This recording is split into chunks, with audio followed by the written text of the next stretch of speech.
hopefully it's what it should be. It's your boy N.O.R.E. What up, it's DJ EFN. And this Military Crazy War. Yap, y'all, drink champs, make some noise! This brother right here is a legend. He's an icon. He got 36 albums. He's been working. I think he got 100 albums. 36 albums that came out. He's a West Coast legend, a legend overall, a hip hop veteran. And today we're gonna give him his flowers. We're gonna make sure that he knows how much he means to the game, and we're gonna celebrate him today. So in case you don't know what we're talking about, one, only Ras Kass in the motherfucking building!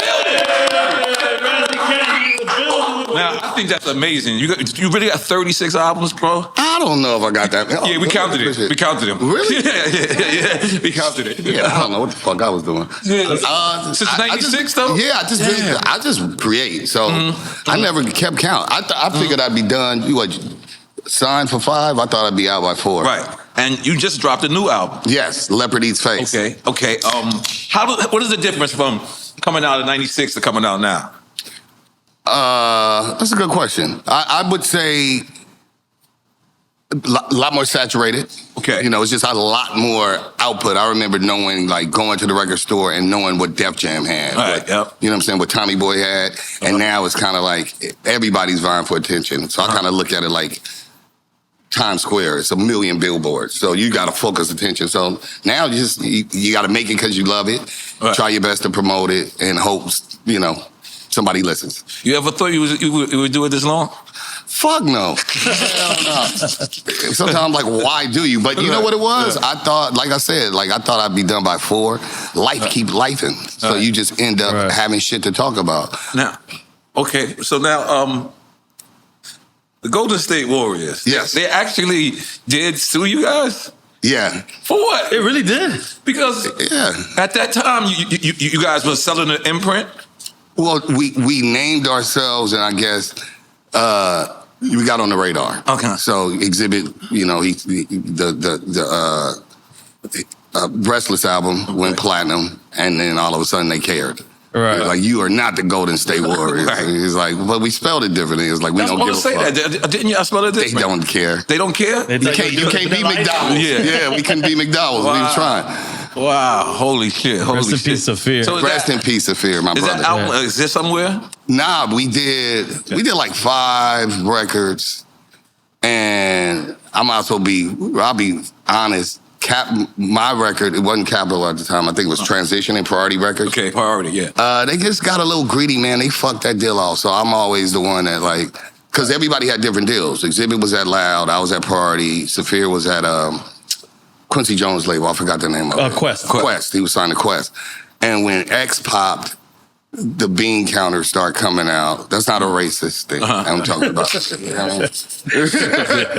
no, they started... The counting of money. The counting of the money, people, the attorneys in the suits, started asking for a whole bunch of shit, and they, like, held up. And we had $1 million deal on the table, and they, like, dragged it out for, like, a year, which was really when I started flipping out, where I was just like maybe this ain't them making mistakes, where it would kind of seem like they were sabotaging. Right. And you had Dre beats and all that on Well, it, right? I mean, think about it. We had his relationships, my relationships, and Saphir. So, theoretically, we would have had E40 and Too Short with all the Bay shit. Right. And then we would have had my relationships, which I got RZA and blah, blah, blah, blah, blah, and Premier. And then, so we were going to kind of do one of those, like Voltron it up and make this crazy, different kind of record. You don't think you could put that record out today? Like, I was about to say that. All these people are doing these records with artists that aren't around anymore and stuff like that. Well, Saphir's gone. Right, that's what I'm saying. But like Mobb Deep just released and it's an incredible album. Have got that. Have got all them files. He had the reels. We only had what Saphir had. Somebody supposedly had a whole Saphir album that never came out. And we had discussed it, me and X and his brother Sonny, Chop Black. But we couldn't get, because I'm not going to AI my brother's vocals. You know what I'm saying? So if we couldn't get Saphir vocals, we can't do it. I mean, Fair. I would love to. I mean, we could rip Exit. I kind of was suggesting that, like, why don't we just take old vocals and hooks and build it? But I guess, maybe we will if the technology gets good enough. Maybe there's a time for it. Yeah. That producer dude that's out there talking to you, whoever you are, get us, because think about it, back then everybody was doing 3 verses. Yeah. So shit, you give us 1 song and we got 3 songs. Right. So yeah, give us 3 records and let us rock. And was that recorded digitally or analog? Back then I think we were a little bit of both. Okay. I think Pro Tools existed when because we're talking about like 2001-ish. Okay. Probably 2002 or so. It was just that transition. We still had the 2-inch reels, but I think we were starting to edit in Pro Tools. The ADATs. Yeah. I think we still, because we was over there with Dre, so he had best of both worlds. What's your favorite album you made? Or is it like your kids? You can't pick your favorite kid. You know what? I don't I make them and then I don't listen to them and then I forget them. What? It's kind of how I make kids. That sounds like a Drink Champs episode. We make them, we don't watch it, and we forget them. Well, I mean, until way later, because I don't want to get, super wrapped up in one thing. I'm always trying to, grow. Really, Leopards Eat Face, for me, is Soul on Ice, too, to a certain degree. It's like, it's a great project, man. I told you so is what it is. But I don't have a favorite. Sometimes I listen to shit, like the homie was playing one of my projects, and I was just like, oh shit, because now if I ain't listening in a couple of years or 10 years, I'm not that person. I'm just kind of listening to some dude saying some shit that I can relate to. So I kind of enjoy that part of it. So I like every record separately for different reasons when I listen to them. Do you think putting out music with the internet and being able to download, you think that makes it harder for the artist, or is it easier because it's more access? It's all tools, I think it invites people to diminish the work that it takes to make one song. Right. You know what I'm saying? Because they can get it so easily, or, they can stream it for free, or, 1099, and you got the library of everything. Right. But then on the other side, I would rather hear it than not hear it. So I just look at the tool for what it is, right? Appreciate it, and try to, nowadays, we already know you got to monetize it in other ways. You may not be able to monetize it on the creation of the music. Maybe you can sell the merch. Maybe you can platform it, which we always knew. You got to platform this shit into other shit. Most people don't get rich being a rapper. You know what I'm saying? What's funny? I remember having to drop a record, and for me to get that record to London, I had to physically go to London. Right. You know what I mean? To go to see at Tim Westwood, to see it, and I never pictured this game to be like that, where you could just press one button and it'd be all over. Right. Even recording. I mean, I never thought I could do a song with somebody, in New York, in London, without being in New York. Yeah, that definitely. Unless they had to ship the reels, all that shit. The 2-inch reel. And what about now seeing your kids doing what they're doing, man? I'm, like I always just say, I'm happy, that they found something they love. Right. And that thing they love is giving them an opportunity, a fair shot. So I'm happy about it. What would have happened if they were whack? Oh, shit. All right, I'm going to drink. Can we get him a drink? No. I mean, they would have just been whack, honestly. Real talk. Because you are known for being one of the best lyricists in the game. Imagine that. Your son's going for you today. And because I heard it at first, you said, you told him no at first. You told him I didn't tell them no. Okay. And one thing, I want them to tell their own story. So, for sure, that's their narrative. They've really created a career for themselves. So I'm going to let them speak on it. But in general, if they were whack, they would just be whack. There's look, Jordan's sons are not doing Jordan things. You know what I mean? You know what I'm saying? So that's, I don't know, I'm trying to give a good example. Whatever. My father can swim good. That's a lie, but I'm just making up shit. Okay. But the point is, if I might not be able to swim. I might not be able to swim because everything ain't biological, and everything. Some shit you just got to work at on your own. You may, did I say I was drinking? Yes. You did? Yes. I know I did too. You know why though? Because that's what we sip do. on your water too, though.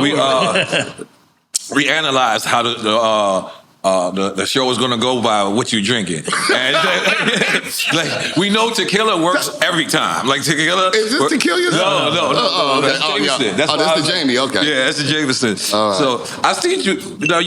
Now. Oh, just straight up too. Yeah. Gangster shit. Yeah. Okay. How'd you become a whiskey guy? New Yiddy. New Yiddy? New Yiddy did it. Okay. First of all, I got to represent the West. So we all started with the bullshit. We started with Bumpy Face.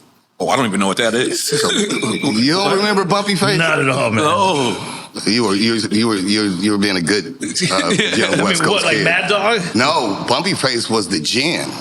Oh wow! And it was the bottle was bumped, right? Like it's all fucked up. So we did that, but we're talking about kid shit. Snoop alludes to it, gin and juice. You know what I'm saying? Right. So that's when you're like a kid, and we would drink that, and then you get hungover, and then we would drink fucking. It was cheap ass like Night Train.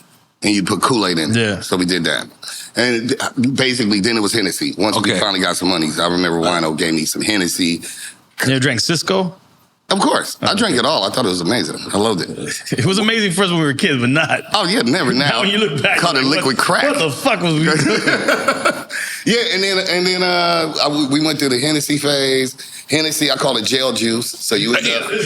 I looked up and thought every time I call Hennessy look at me juice. You think everybody is looking at you to start a fight? What would you do while you looking at me? I just knew I ended up in jail. Like every time I ended up in jail, there was some Hennessy involved. So now I was like, can't do that no more.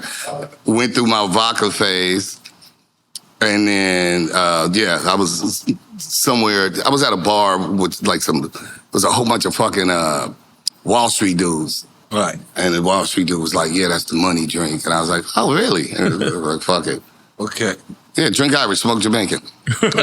I'm going to go through a couple of these albums and tell me what you think of when you hear it. Okay. Soul on Ice. Truer now than it was then. Really? Absolutely. Wow, you think the times have not got better? It's worse. Absolutely it's worse. Damn, come on, man. It is, man. Who would have thought it would get worse? Soul on Ice is truer now. All right, thank you. The things I'm dealing with, you know what I'm saying, that I'm talking about, sociopolitical, overt racism, a country that won't own up to its lies, erasing history, literally taking people out of books and making it illegal, burning books and all that, yeah.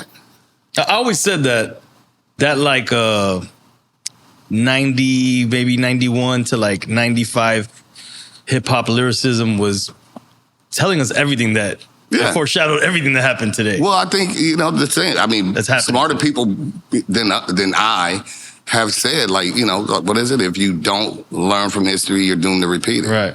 If you keep fucking the same girl that keeps giving you crabs, you're gonna get crabs. The dragon. Right. I mean, logic prevails. So yeah, we haven't learned from our past mistakes, and then we get on some. We like to fucking escape. We like escapism music. We like to do escapism shit. So we're doomed to repeat it. And then again, America likes to fucking say that never happened. You know what I'm saying? It never happened. We didn't do anything to you guys. You guys are just tripping. Right. Why are you bringing up bullshit? That's what America likes to do. They're bringing up bullshit. Right. Okay. Blasphemy. Blasphemy. Ooh. Hypocrisy. Only reason why is because the album was actually called. I really love that album. My homeboy Curtis Daniel would say his favorite produced album. So, shouts out to Apollo Brown. But the name of the album was really called, I came up with that title when I was in prison, but that wasn't the title. The title was called How to Kill God. That was the name of the album. Yeah, that was called. Right, real controversial. Not right? marketable at all. Yes, it is. Because guess what? It's not a how-to manual, nigga. I'm just saying, like, so the metaphor it's was not the anarchist cookbook. Right. Yeah. Now the metaphor was, how do you kill God? Well, God is love, right? God created everything. Right. So if you go kick a fucking cat, you killing God, you hurting God, something that God created, one of God's creations. So how to kill God is being a dick, being fucked up, being a sexist, being a racist, being a bitch-ass nigga. All that shit is how to kill God. So when I did it, the ironic part is I didn't say how to kill Allah or how to kill Buddha, all the shit, because America, and that's why I said it's hypocrisy is, if I would have said how to kill Allah, or how to kill Buddha, or how to kill Yahweh, Apple and iTunes would have said, cool. Spotify would have said, cool. Because they identify that with European God, that's why they said no. It's like, absolutely not. So then we called it blasphemy because they're being blasphemous. So that's what I think of. Okay. Eat or die. That's when I'm on the run. Okay. So that's when I realized this company is against me, and I'm gonna have to sink or swim. So yeah, I just think of like, fuck it, my back was against the wall. I was upset. I was mad. And fuck it, I'm gonna have to eat or I'm gonna die. I gotta figure this shit out. And we gotta go back, because I know you've talked about it in length, but just for the sake of this show, I want you to go back later on and talk about absolutely. That. Yeah. Okay.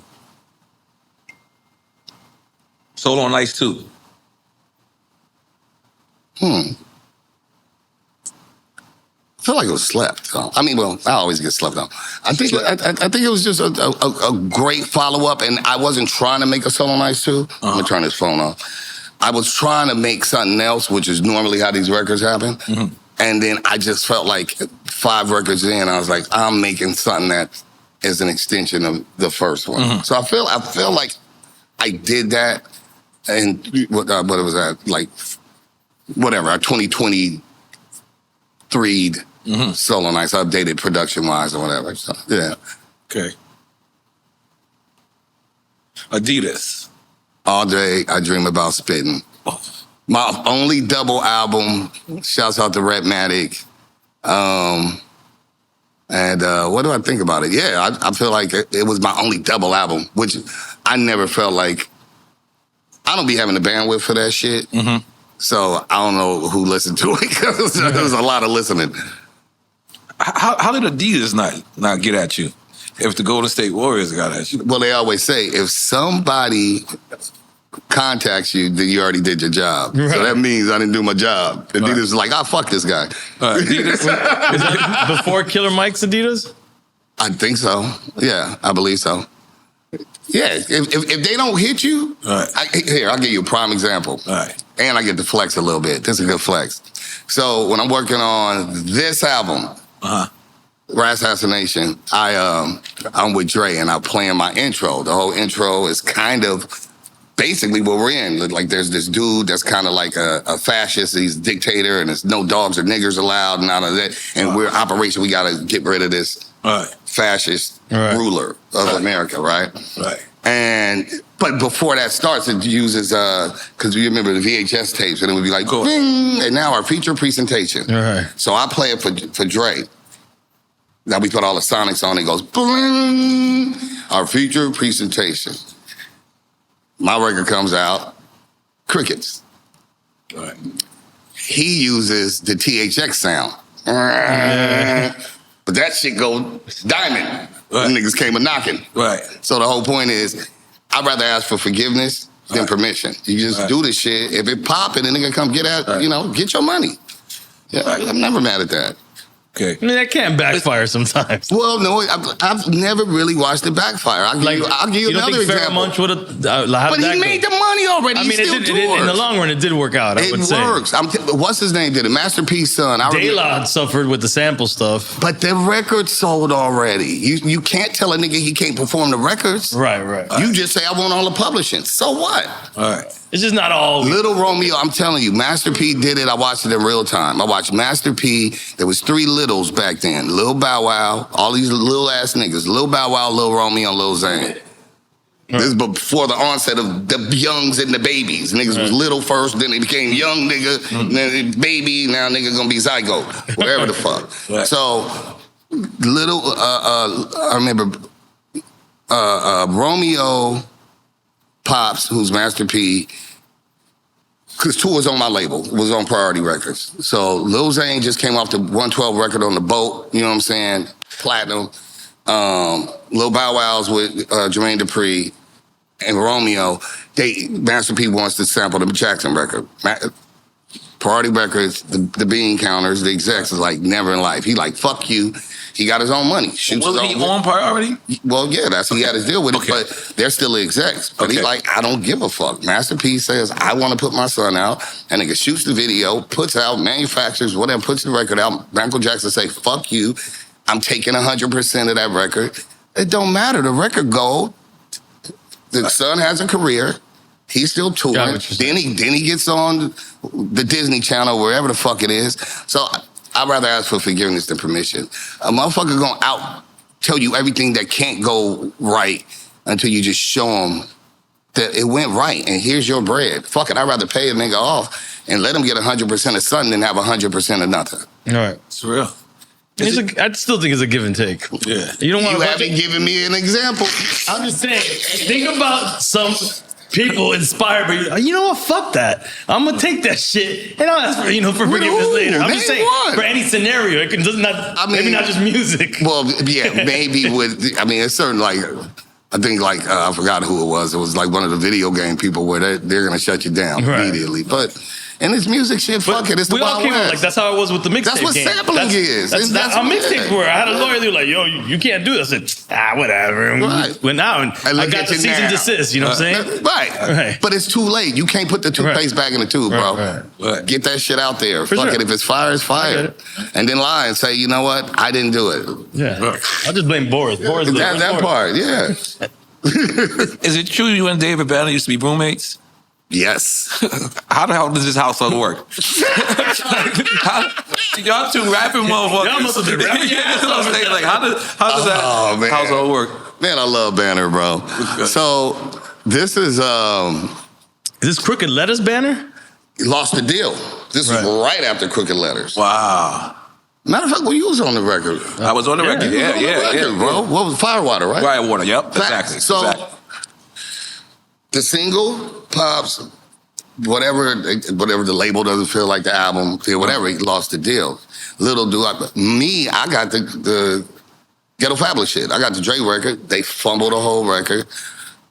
The money's running out. You know what I'm saying? I'm like, I'm not gonna be broke in LA because then they're gonna say I smoke crack. Right. If you see a broke nigga, that you saw on TV and you don't see him looking okay, he's smoked out. Okay. You know what I'm saying? That's the assumption. So I'm like, fuck it. What an this is used for motivation is hilarious. I know, I do. I think like an awful, stupid person, but I'm just telling you my truth. I'm like, I don't want to go to Atlanta because there's some people I was upset with. So I'm like, where else can I go? And this, you got to remember, this is a little bit pre-internet. Right. So I call Wendy Day, you know what I'm saying, Rap Coalition. Shout out to Wendy. And Wendy's like, well, we got you. You can come over here and, figure it out. I'm like, fuck rap. I don't want to rap. You know what I'm saying? Niggas fucked my whole career up, doomed. And when I get there, it's another nigga on another couch. It was Banner. Oh, wow. Yeah, man. So we rocked out, man. I actually have videotape because I had a camcorder. Dating myself. And one day we went to the club. Because her roommates do all the dope parties in New York, like Life, all the fly shit. Okay. But one night we went to like Life or something like that, and then he didn't feel up for it. Like he was just, depressed. You know what I'm saying? Niggas go through it like, damn, and maybe questioning. Human shit. Yeah, like maybe my career's over. And I remember I got back a couple hours later. He was like sitting in the stairwell. He was like, man, I hope you don't mind. I used your camera and shit. I was like, man, it's cool, bro. I went back and looked at it. He was like, nigga, my shit fucked up. My career fucked up, but my name David Banner. I'm going to be somebody. And the nigga did his stuff. So I actually got that tape, and I got to find it for him because it's inspiring to watch somebody at their lowest, re-up. And then we did a record. We did a record. We got a studio, and Mobb Deep was next door. God, so this is in New York. Yeah, this is in New York. Yeah, we stand in New York. We stand on like 33rd and 3rd. Okay. So it's a super nice building. We fly. Well, we ain't fly. Right. Wendy and them fly. We niggas on the couch. Yeah, we brother man from the second floor. Okay. Fifth floor or whatever it was. But they were next door working on, I think it was Murder Music. Anyway, I'm forgetting what year. But we're doing this record, because I remember P and Hal was like, what up, Raz? They didn't know David. I introduced David. They was like, niggas be nosy. Walk in, looking, you know what I'm saying? I'm like, oh, that shit crazy. And they walk in and listen to ours. We had sampled Entertain Us, here we go now. Nirvana. And I remember them niggas just looking like, what the fuck is this shit? But then Banner ended up using it on the mixtape that popped him out, you know what I'm saying? That did well for him. I think the song was called Spaz Out. But we was working, man. We worked, and it was crazy, man. Shout out to Banner. That's a sitcom. He sent me a new record. Was a sitcom. That's a sitcom. And I was out there acting up. I ain't gonna lie. But you would see me out. Yeah, that's right. That's right. I want to shout out Banner. He sent me a record with him and Ab Soul. I don't know if he's put it out yet, but he's always cooking. And it's crazy. Yeah, who else got Did he send it to you? Record with Ab Soul. I got a record with Ab Soul on mine. Look, shameless plug. Yeah. Ras Kass presents. Oh, that was the re-up. Storm. I don't want to get in trouble. Storm that manages Bob D. Oh, yeah. Or Havoc now. Yeah. But used to manage Bob D. Yeah. Manages me too. And that was the first time for that project, somebody had got me a $100K socket to my pocket, in my pocket. That was my first, my 100 check outside of my record deal. Wow. So I always think of that. Like, thank you, Storm. So salute to Storm. Perfect management. The Yellow Snow EP. Oh, that's funny. That's my homeboy Rubio. Doc Hollywood was the name of the group. The Yellow Snow EP was, I like doing like what they call them, ugly sweater. Like, I like taking holidays and flipping them upside down. So the Yellow Snow EP was me taking Christmas songs and like shitting on Christmas. Oh, it's not about P? Well, Yellow Snow is P. Okay, the saying is, the saying is, don't eat the yellow snow. Yeah. If you eat the yellow snow, it's the P. Yeah. Oh, God. That's it's like, don't eat the snow in Harlem. Like, if it gets down there, it's going to be some cracks in there. So, which brings me to Christmas. Was that the same play on the holiday? Yeah, Christmas? Yeah. That's just the extension. I took the Yellow Snow EP and just every couple of years I add a new song and I give it out around Christmas. So I just, Christmas, MESS. Right. It's the ugly sweater thing. It's just me taking Christmas and I did like a dreidel song, you know what I'm saying? I just do, who haven't I attacked yet? I have to do, what's the black one? Kwanzaa? Kwanzaa. I have the guy to do a Kwanzaa. You can't do that. I can't. No. Leave Kwanzaa out of this. Look, I got to be equal opportunity. If I'm messing with Christmas and I'm messing with Hanukkah, I got to mess with everybody. Okay, I feel you. You got to do Los Reyes Magos. That's the Spanish one. What's your favorite era of hip hop? 90 musically or just living? Either way, whichever. I would say music. That ain't fair. It's always fire shit. But, before I got a deal was super fun because I got to watch other people. I was a fly on the wall, being around like Wino and Coolio and meeting, Premier and, Gangstar and MOP and just, what I'm saying, Bumpy, just whatever. Just being that guy. And then coincidentally meeting my peers. You know what I'm saying? The Warlocks going on to be the Locks and so and so, just meeting all these other dope people. That part of it was fun. I definitely have enjoyed, even today, you know what I'm saying? Like, I'm in a very small group of people, of what I think are like elite MCs, producers, you know what I'm saying, artists, and a lot of us have encountered and kicked it and done shit and traveled the world together. So for me, that part, it's always fun. There's been a lot of peaks and valleys, damn, probably way more valleys than anything, but this shit is fun, man, for me. You still have fun doing it? I have a fucking blast. All I want is the same bag as the fun. The fun got to turn into the bag. Right. If I get the bag, I'm really out of here, nigga. I will make a nigga. Me and Blue used to say that, but my little stupid cousin. Blue Da Vinci. But, yeah, Da Vinci. But yeah, you know what I'm saying? I make fucking, I make wood look like gold, nigga. Let me go. let me get about 3.5 million, nigga. You will see a nigga take over the planet. Right. Speaking of Blue Da Vinci, how were you? Like, what was your interaction with that BMF movement? Shit, I was there from the onset. Yeah, I was there. First of all, I'm gonna be as frank as I can. We met. Blue was my second mic. I never called him hype man. So Blue was my second mic. And Blue grew up in the same neighborhood as Wino and whatever. So, who was Coolio's producer and the DJ. Recipes Coolio. Yeah, Recipes Coolio. So, Blue's with me. We got another cousin, S-Class. He's from Inglewood. So, Blue's from Carson, 190. That's where you from, Carson, right? Yeah. Mm-hmm. And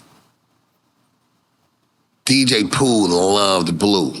So Pooh, because Blue's funny, the nigga got jokes. Y'all remember Gabi and Nelson? Yeah. So Loud. Yeah, Loud. Yeah. So I worked through them with the marketing stuff. So Gabi, the only other nigga that could, the only nigga I ever seen in real life shut up Blue. Gabi talked Blue into a circle with like bagging on niggas. So anyway, Pooh loved Blue because he was funny. He could shoot jokes. He's a street dude, but he's a comedian. He's funny. And so Pooh loved him and started putting him in movies. 3 Strikes, this, that, and the third. So really, Meech and them went to Pooh. And that's how we met Meech and them. We met Meech and them because Pooh was like, okay, we'll have Blue be the artist. And then... Was he the first artist under BMF? So that was the plan. The plan changed. Right. The original plan was Pooh, quarterbacks, and then Blue and me come in. That got switched, and Meech eventually would. I remember the nigga asked me how much to get you out your deal, and he was dead serious. He's like, "Yo, if we give Priority $1 million, well, you know what I'm saying? Will they let you go?" And I was like, "Bro, I don't even know if I want to be in debt to a nigga for $1 million." I remember I was like, "I'm opting out." You know what I'm saying? Because then it was gonna be me running it and Blue the artist. And what really happened is, Blue took all the mantles. Right. I opted out. I can't speak on what happened with Pooh and Meech because I don't know exactly. It's just 1 minute that was the play, then the play switched. I opted out of the play. The hood came into it, which is great. Meech and it was rich already. BMF was BMF. Right. But the music was not a factor. And, you know, like I said, I'll say as much as I can without, you know, whatever. For sure. Yeah, but I would say this. I sent them to Atlanta. It wasn't none of their fucking idea.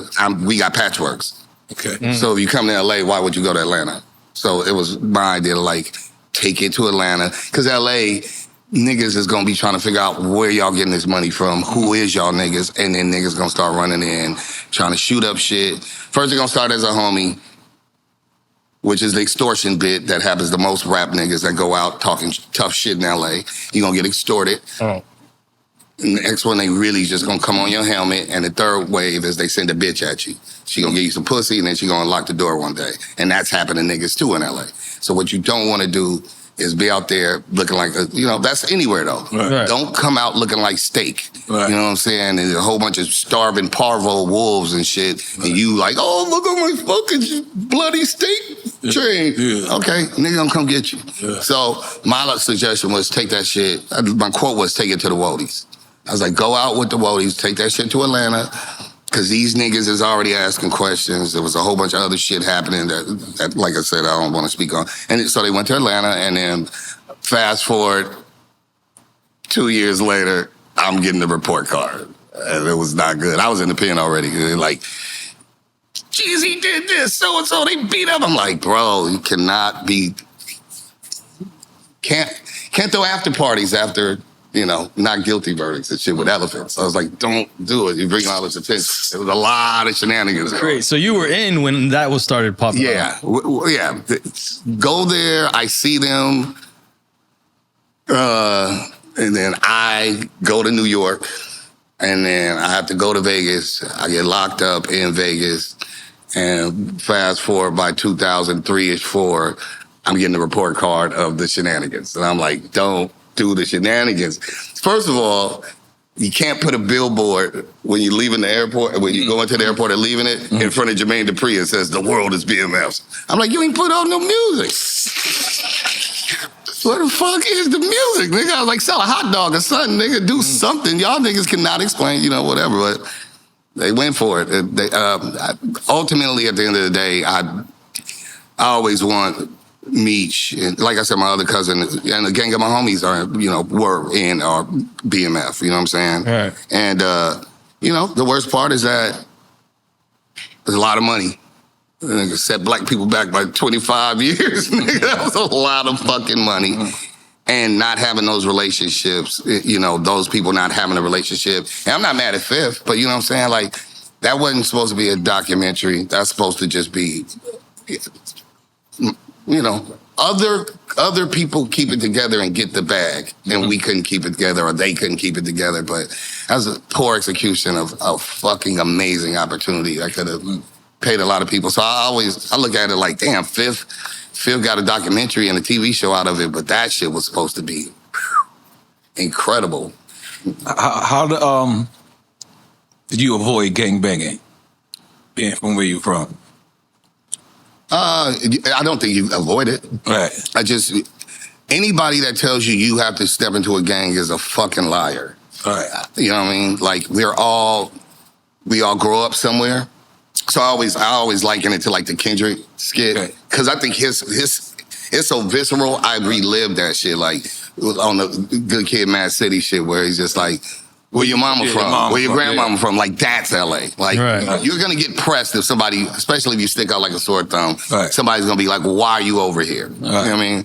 And as far as just growing up in a neighborhood, you don't have to do shit. It's a basketball, nigga. Think about it, on the block, like anywhere. Brooklyn, fucking Florida, Miami,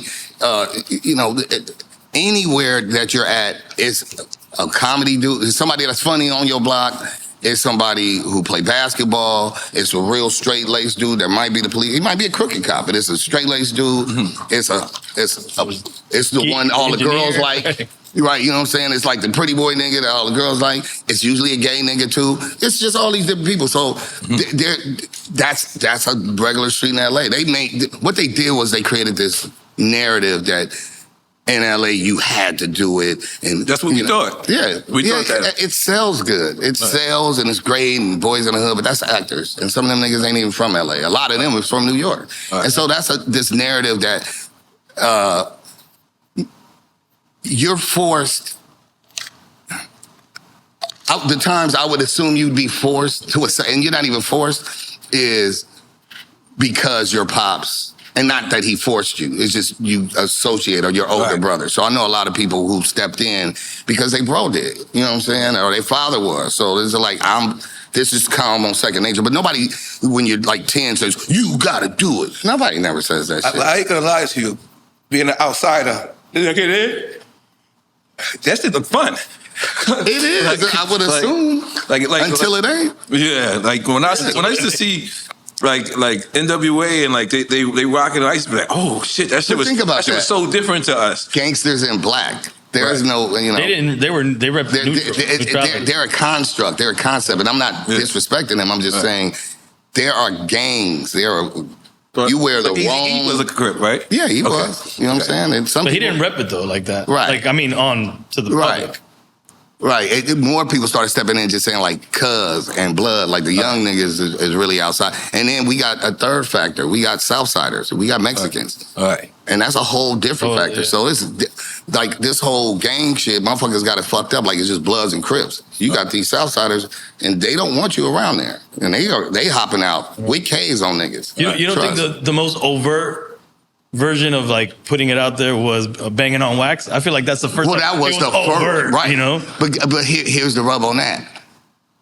If I'm correct, there's only 2 people alive from Banging on Wax. Wow. Yeah, it was overt, and guess what? Now you're the target. Right. Nobody survived that, except for 2 people that I know of. I won't even say their names, but it's only 2 people alive. And one of them had a pseudonym when he was on Banging on Wax. He didn't go by his real name. Because who would have been doing it before that? Maybe Compton's Most Wanted, maybe? Well, I mean, well, there were people making, so some of these records that came out that would eventually become legendary rap albums started off as like hood demos that they would sell at the swap meet. So I recall one in particular where the artist is gangbanging. He talking about where he from. He talking about killing the enemies, the ops, all that. But when he sanitized it by the time he got a major record deal. Gotcha. But not that L.A. In L.A., Bloods and Crips loved it, and the Southsiders, the Mexicans loved it too. But by the time it came out the mainstream, he made it a lot more digestible by not putting out like I'm from this hood and I killed those particular people. It's the lifestyle is trust me, I got friends that was gang members before we met, you know, prisoners and some lifers after, totally good people. I'm not knocking that. It's just, it's not really, for me, I didn't step in. So what I remember telling, in the studio one time, a dude, you know, early on said, like, you may have to put on the suit, like, to sell the records. You know what I'm saying? Like, put on the khaki suit and get the crib walking. I remember I said, this was sometime around this time, around like 97-ish, 98-ish. But I remember I just said, bro, I'm from, you know what I'm saying? Like, I forgot how to crib walk. Because if you not a crip, then don't crip walk. So when you grow up in a neighborhood where people crip walk, you crip walk. And as sure as I'm rest assured that if you grow up in a blood neighborhood, you be walking. You know what I'm saying? But if you don't become a blood, stop be walking. Because you only creating a problem for yourself. And now you may not have the homies in the burner in the backup, so you don't do it. So I had forgotten how to crip walk because I decided I said the dumbest thing when they asked me to step into the hood. They said, Baby John, because I was in Ras Kass. They said, Baby John, you gonna see from the hood? And then I said, yeah, how much y'all paying an hour? And then the niggas laughed at me. And they said, fuck it out, just buy Baby John. And that was it. And I continued my life in the hood and had a great time. So yeah, they never force you, man. I've never seen nobody force. Most people jump in because they broke, so you want to sell dope. Okay. So you need somebody to front you some dope, and you need some protection and where you gonna sell the dope at. You can't go down the block to somebody else's neighborhood selling dope. Yeah. So you need a location to get on your feet. Help your mama, whatever your situation is. The other one is you already grandfathered in. And the last one is something fucked up happened and you mad. You want to get some get back. And there's a fourth. It is cool to a certain degree. The girls like gangsters. Right. You know what I'm saying? So the girls like the nigga, the low rider, and you know what I'm saying? And the homies love, you know what I'm saying? He got his tats and all that. So some of it, niggas do anything for some vagina. Right. Yeah. I didn't understand LA politics at first when I first went. Right. I would go to any hood, like wherever they said they was at, like to sign autographs and do retail. You know, we used to have to do that. It wasn't until I started hanging with other LA people that it was like, what you're doing is not normal, bro. And I'm like, what? Like I would go to Sauce and the swap meet. Yeah, I would go there and people would be like, what is wrong with you? Like, and I didn't know that. But one thing I do know is like when a person asks you where you from, like my accent is so heavy. I was gonna say that like I've never had like as soon as they say to me where you from and I say they like he ain't definitely not from here. And that's the nicest thing I can say about LA. Right. They hunt each other. Yeah. Like LA hunts its own. Oh, you know what I'm saying? Like they'll figure it out. Like dude ain't from here. You could tell by the way I walk. Right. Like I can now physically look at somebody and be like, yo, he's from LA. You know what I'm saying? Like, and it's crazy because we would wear the Yankee hat. Right. We would wear, which is the neighbors. They're like, yo, you went to that neighbors. You hear Corrupt say that. Like, neighbors. So the Yankee hat is neighbors. There's like damn near for every fucking hat. Yeah, they told me. That's wild, man. So that can just get you in trouble. Right. See, my friend Tito. Shout out Tito. He wears whatever hat though, but not in any hood. Like you know what I'm saying? Go anywhere. He knows. He knows the lay of the land. Yeah. Well, what's funny is like even specifically like Compton people don't wear LA hats. Right. Long Beach, like everybody, like just the best way to explain LA to me is like New York has boroughs, and within your boroughs, you got Left Rack City. You got whatever. You got all these different places. We got like 52 boroughs. LA is like New York, but 52 boroughs. Right. Like Gardena is Gardena. You know what I'm saying? Long Beach is a Long Beach. You know what I'm saying? Compton is Compton. There's a Compton and a Bompton. You know what I'm saying? And they coexist. You know what I'm saying? So it's weird. We got the West Side. You know what I'm saying? Then you got the East Side, which is Watts. And then you got even further east. And Watts is the whole city, right? Yeah, Compton is his own city. Yeah. So it's not like our counties, right? Right. Or it is like our it's all LA County. It's LA County. Yeah, it's a pretty big county. It's not even the biggest one. California's big as fuck. Yeah. But our shit is even Hollywood and the Valley is still LA County. Right. Yeah. But I was just saying like it may be the easiest way. So when people think like Compton, Long Beach, like it's not this unified place. It's a whole bunch of different. They don't wear the same clothes, and somebody's being not helpful to me. I'm turning this shit off. I know I do got it on the doorbell. Yeah. Hello. Yeah. Like literally tribal. So your hat could be a problem. Yeah. Obviously your colors, and then your color. Yeah. You go to East LA, bro. It's places. I remember one time. We was this is past. Your geography is worse than mine, but that's San Pedro. So San Pedro, there's like if you went south of Carson, so Compton, Carson, Wilmington, then there's a place called San Pedro. It's right by the water, like you know what I'm saying? Yeah. And it's predominantly Mexican, predominantly Southsiders. Okay. And I remember we went to a party. And it was like, some Mexican girls, like a couple of, Mexican homeboys, me, and then our homeboy J211, he a white boy. And I remember one of the Mexican homies like, we should go. And he's like, why? He was like, because they were discussing who to kill, you or the widow. Jesus. Whoa. So sometimes they just tripping like, why is this nigga over here? Why this white dude over here? Like, we be LA be tripping, man. I mean, I think we've gotten a lot better. Right. But yeah, there's a politics, there's a racial issue. Think about it. New York is built up. So y'all got the same amount of people, but you guys are built up. So you're almost forced to deal with people. You know what I'm saying? Yeah. We got enough space to be an asshole. Yeah, but that's why New Yorkers are asshole too, because we like the same thing that's good about they got the compression can syndrome. Yo, but in the '90s, right? I was dating this girl in LA. And I love this story. And you know the story. You know the story. I don't know this story. And so I was like, she would always come meet me. So I was like, one time, like, let me go to your neighborhood. Right. She was like, no. And I was like, what? I didn't understand the politics. To me, Puerto Ricans and Mexicans are the same. And she put her thing down. Did the whistle? No. She pulled her lips out. Showed like basically I belong to the hood. I was like, oh my God. Like forced me to say, no, you can't come to my neighborhood. I was like, yo, I want to come around. And I remember that shit. That shit hit me. And I was like, damn, I've been kissing this bitch. She's on the street. She was basically. I was like, that's when I started to know, LA, because at first, right.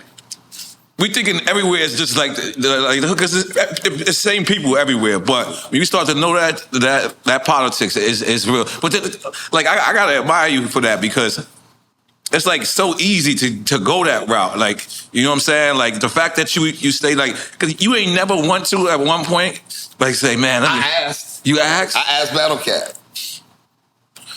It was like 2000, son. I was like, bro. Because you signed to Battle Cat, right? No, he discovered us. Okay. So, me and my homeboy Bird. But, you know, the West was popping. I was like, and my label was looking at me like, what's wrong with you? And I'm like, nothing, nigga. I'm good at what I do. But I remember I asked Cat, I was like, so what would you do if I came back tomorrow with a little khaki suit, little chucks, get the with the homies on down the street. He's like, sound like you practiced that one. No, I did not. That's just a prototype of like the West Coast. Me and the homies all the time, homie. You know what I'm saying? That's the stereotype. But yeah, he was like, I'd be, you know, he was like, I would scratch my head because that's just not who you been. Right. And I'm a Watts baby, you know what I'm saying? I grew up in 9-7 East Coast Watts, Grape Street, you know what I'm saying? Me and Spider, the one that was signed to G Unit, I know his older brother, Martell. Like, I am who I am. I just never wanted to be something I wasn't. So for me, you know, some people lead into that and lean into it a little bit more than they really should. And that's cool. It's got a lot of people a lot of money. If I did it, I don't even think I look right with it. Like, I did it in a video, but the video didn't really come out. I did a song with Rick Rock called Back It Up. And I'm actually in a khaki suit, but I reverse take all that bullshit off. And then I just wear myself. But you know what I mean? Well, if you had, like you said you had a choice, but if you had no choice, which gang would you closer to? The Bloods or the Crips? What kind of question? I would have a choice. I grew up in a Crip neighborhood. Okay, yeah. Of course, I would have stepped in as a Crip. Period. Okay. Let's get off the stereotypical side of the West Coast, but the scene that kind of helped birth you in that really deep hip hop scene in LA, like the scene that you come from, at least, right? Because I'm sure there's the scene even before that Ice-T and all these guys were a part of. But and they're legendary. What was that one club that everybody was coming out of that was like, what was that? You talking about Freestyle Fellowship and all of them, The Good Life? Yeah. Talking about The Good Life? Was that it? Yeah, The Good Life. Or the one that even all the Liquid Crew and all these guys were? Unity. That's the one. So Unity was the club. You probably would know about it. I don't remember the name of the club. If you performed in LA back then, you performed at Unity. So Unity was a club, rest in peace, Bigger B threw, and Bigger B worked at Loud. Okay. So him and Orlando, I'd be remiss because Bigger B, rest in peace, Orlando's still alive. So they threw a club in LA called Unity. In downtown? Mm-hmm. Yeah. It moved a few times, but it was always Unity. So Unity was...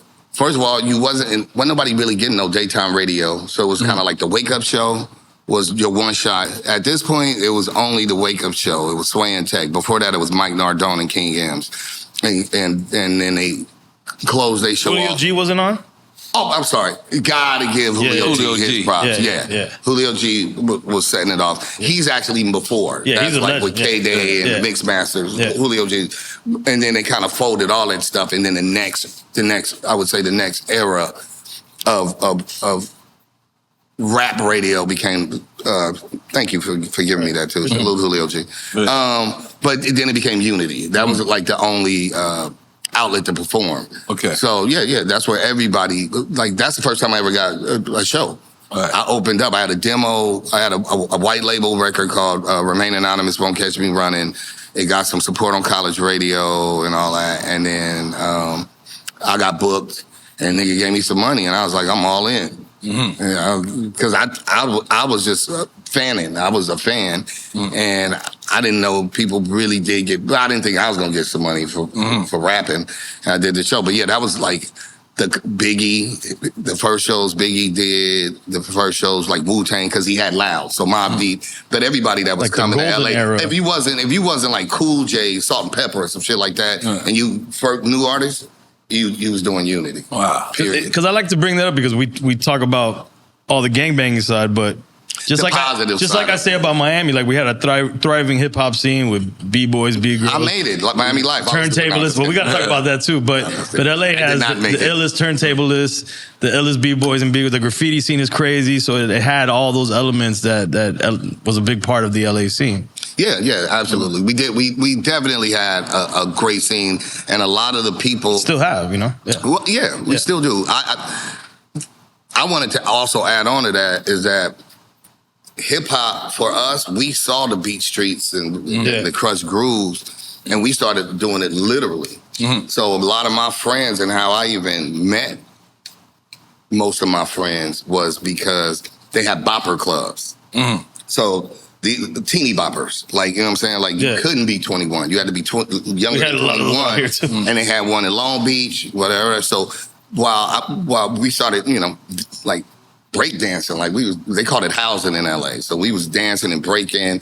I was trying to rap for like Far Side and the Licks and all these people. Like, that's where we were meeting at these bopper clubs. You know what I'm saying? And that's how we met so-and-so from 18th Street and so-and-so from East LA. You know what I'm saying? Because he might tag and he might also DJ. And that's how we was getting in each other's hood. So if it wasn't for the culture, LA would probably be the wild fucking West, because that's how we got to know each other. And honestly, if you tell the truth, if you go to a lot of hip-hop clubs, fuck it, I'll tell the truth, and the devil, it be majoritively Mexican. They really support hip-hop shit, you know what I'm saying? Niggas be on some fucking 45-year-old nigga trying to, act like he Blueface. Right. Like, nigga, grow the fuck up, nigga. Take them tight-ass pants off, nigga, and that tight-ass shirt. Nigga. Yeah. But now the culture is really like, it's being... hip-hop, rap music was so influential in L.A., it helped us get to know each other because we're spread out. And it stopped people from shooting the shit out of each other for a long time, for real. Like, because motherfuckers was like, oh, they be breakdancing in New York. Maybe we shouldn't shoot. For real, that shit was, that's how crazy, and then we influenced y'all in a negative way and niggas start gangbanging. Oh, yeah. The world. Yeah, the whole fucking world. We get good weed. Thank God for that. Great weed. We got y'all great weed. Great weed. You still on the albums? Yeah. Endangered Lyricist. Endangered Lyricist. Oh. Endangered Lyricist was just more of a, I just call them projects. I was just making some shit, because Bandcamp. So I was just like kind of coming up with something. It was like a series. It would be like an original record and then kind of me picking, like mixtape shit. Right. Because I think I had a volume 1, 2, and 3. Okay. And I was doing this campaign called Save the Ras Kass, and I thought that was funny. Do you think you get the respect in hip-hop you deserve? I think I've been blessed. I'm super respected by my peers. I want to be respected at the fucking bank. All right. Because your peers definitely respect you. Yeah, my peers respect me. I don't think the greater audience is just fans. They only know what they hear a lot. Right. And that's no disrespect to them. You know what I'm saying? They're consumers. I'm a connoisseur. So consumers just know, like, McDonald's. And I always tell people, like, McDonald's don't make the best burger, but that motherfucker's in the mall. That motherfucker's at the airport. That motherfucker's down the street. Right. So I get it, but I'm not the McDonald's of rap. You know what I'm saying? I'm that mom and pop store. My shit fire. I should be charging you 1,000. Right, if you know, you know. Right. But no, I want the McDonald's money. So they got to figure out how them two fucking marry each other. Right. Do you consider yourself an underground MC? No. Okay. I think that's a term they put on people that didn't sell records. The only difference between me and Jay-Z is 1 million records. The only difference between me and Eminem is 1 million records. That's it. Because the lyricism is can rap no better or no worse. Right. Amazing talent. Marketable as fuck. Look at this beautiful young man. Right. So, you know what I'm saying? So, no, underground is just what they call niggas that ain't sold the records. And the funnier part is, I wouldn't be underground if I sold $1 million. If I made a quote unquote, made $1 million and got the quote bag selling used condoms, my own used condoms, motherfuckers would buy my records. She'd be like, oh my God, he's so hot. You know what I'm saying? You know what I'm saying? And people are fucking reactive and monkeys. So all that underground shit is just what niggas try to, it's like this fucked up jacket they try to put on niggas because they didn't sell records. Meanwhile, them same niggas, when they didn't sell no records, you know what I mean? They just like, when niggas get on and then be like, oh, he's underground, I'm the guy. Get the fuck out of here. That's the same shit I hate with rap niggas that As soon as they get on, they start trying to compare themselves with whoever's popular. Right. And like, well, you know what I'm saying? So who the best? Me, you know, so like me, Kendrick, you know, me and Kendrick. You weird ass niggas. Right. Fuck out of here. Right. Niggas always do that goofy shit. You, me, Cole, you know. I was about to say J. Cole. That's crazy. Man, niggas is cornball for that shit. So, no, I'm just, the only difference between me is me and anybody is a million soul. Right. Because all eyes on me, then all eyes on me. I can carry the same weight and I get the same opportunities. My whole shit is like, fuck underground and all that shit.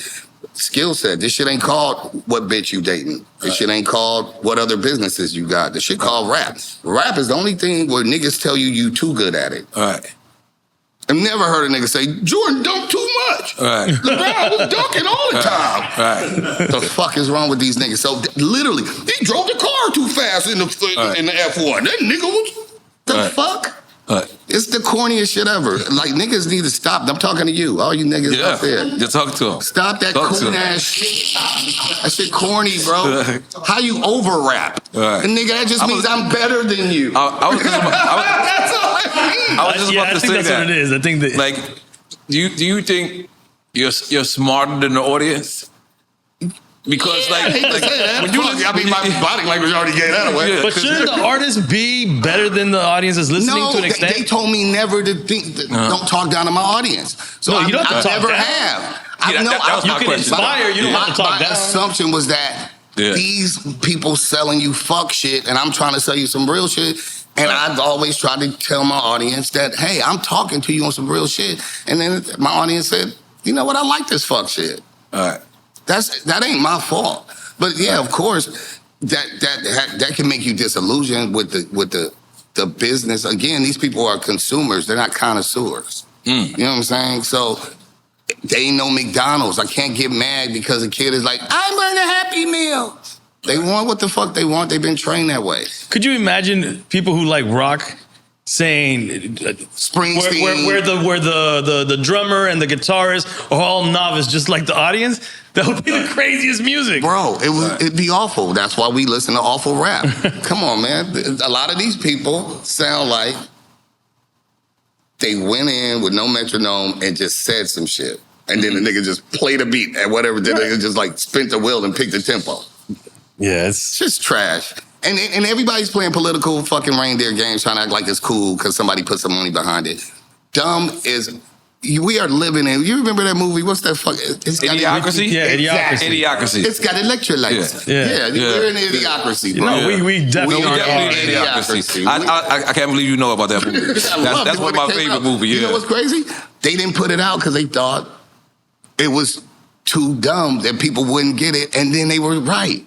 But you know Idiocracy they didn't put it out. Keep that thought, but we need to do screenings of that movie today. Right. Oh, God, bro, for real. And think about the president and everything, bro. Your phone is called a smartphone, but your phone is actually making you dumb. I remember,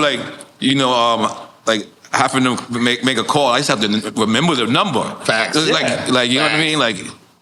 Like right now, I don't know nobody's number. We knew addresses, we knew numbers. I know names. That's really bad. That's I do remember idiocracy. that. It made us less use the shit less. I guess if you, I don't even think I know my own number. I don't. Motherfuckers can't even talk about themselves. Like, you know what? Just Google me. Right. Oh yeah, now it's even worse. People are coming up to you going like this to their phones, and they can just get your contact. Yeah, that shit is crazy. Well, we had that with the time port too. Yeah, we had it with the two-way. That was a two-way. But no, this is very high definition. It's getting crazy, bro. It's getting crazy. Yeah. But we got a. I'm sorry, I'm just nosy. Who's crazy? You got a beer, sir? Yeah, we had a beer. This beer is so old. Oh, so it just sits there. A prop. So it's a prop at this point. Okay. That shit reverted back to old Lincolns. You got the Lincolns. You did a show out there one time, I think, with Da Vinci. Rest in peace. Rest in peace. Which I want to talk about him at some point. Yeah. All right. You want to do a quick time of slime? Yeah, man. Wait. Before that, I can do the flowers. Yeah, man. You know, so everyone to give you your flowers, face to face, man of mine. Let you know how much you mean to this game, man. Thank you, N.O.R.E. Definitely, man. Man. Snoop said it's long deserved. Oh. Yeah. Wow. Yeah. Hell yeah, my G. Hell yeah. Wow. I'm geeked. Yeah. Shit, bro. This is crazy. Let's go. Yeah, man. It's amazing. All right. Yeah. All right. So now what I really want to do is get EFN so drunk he's Okay. unfilled. Oh, So come that's on. my. All right. So you know Who's with me here? Yeah, let's go. they don't want to see me drunk. Can we get him Go. slithered? Let's go. He might start crip walking. Come on. Yeah. Relax.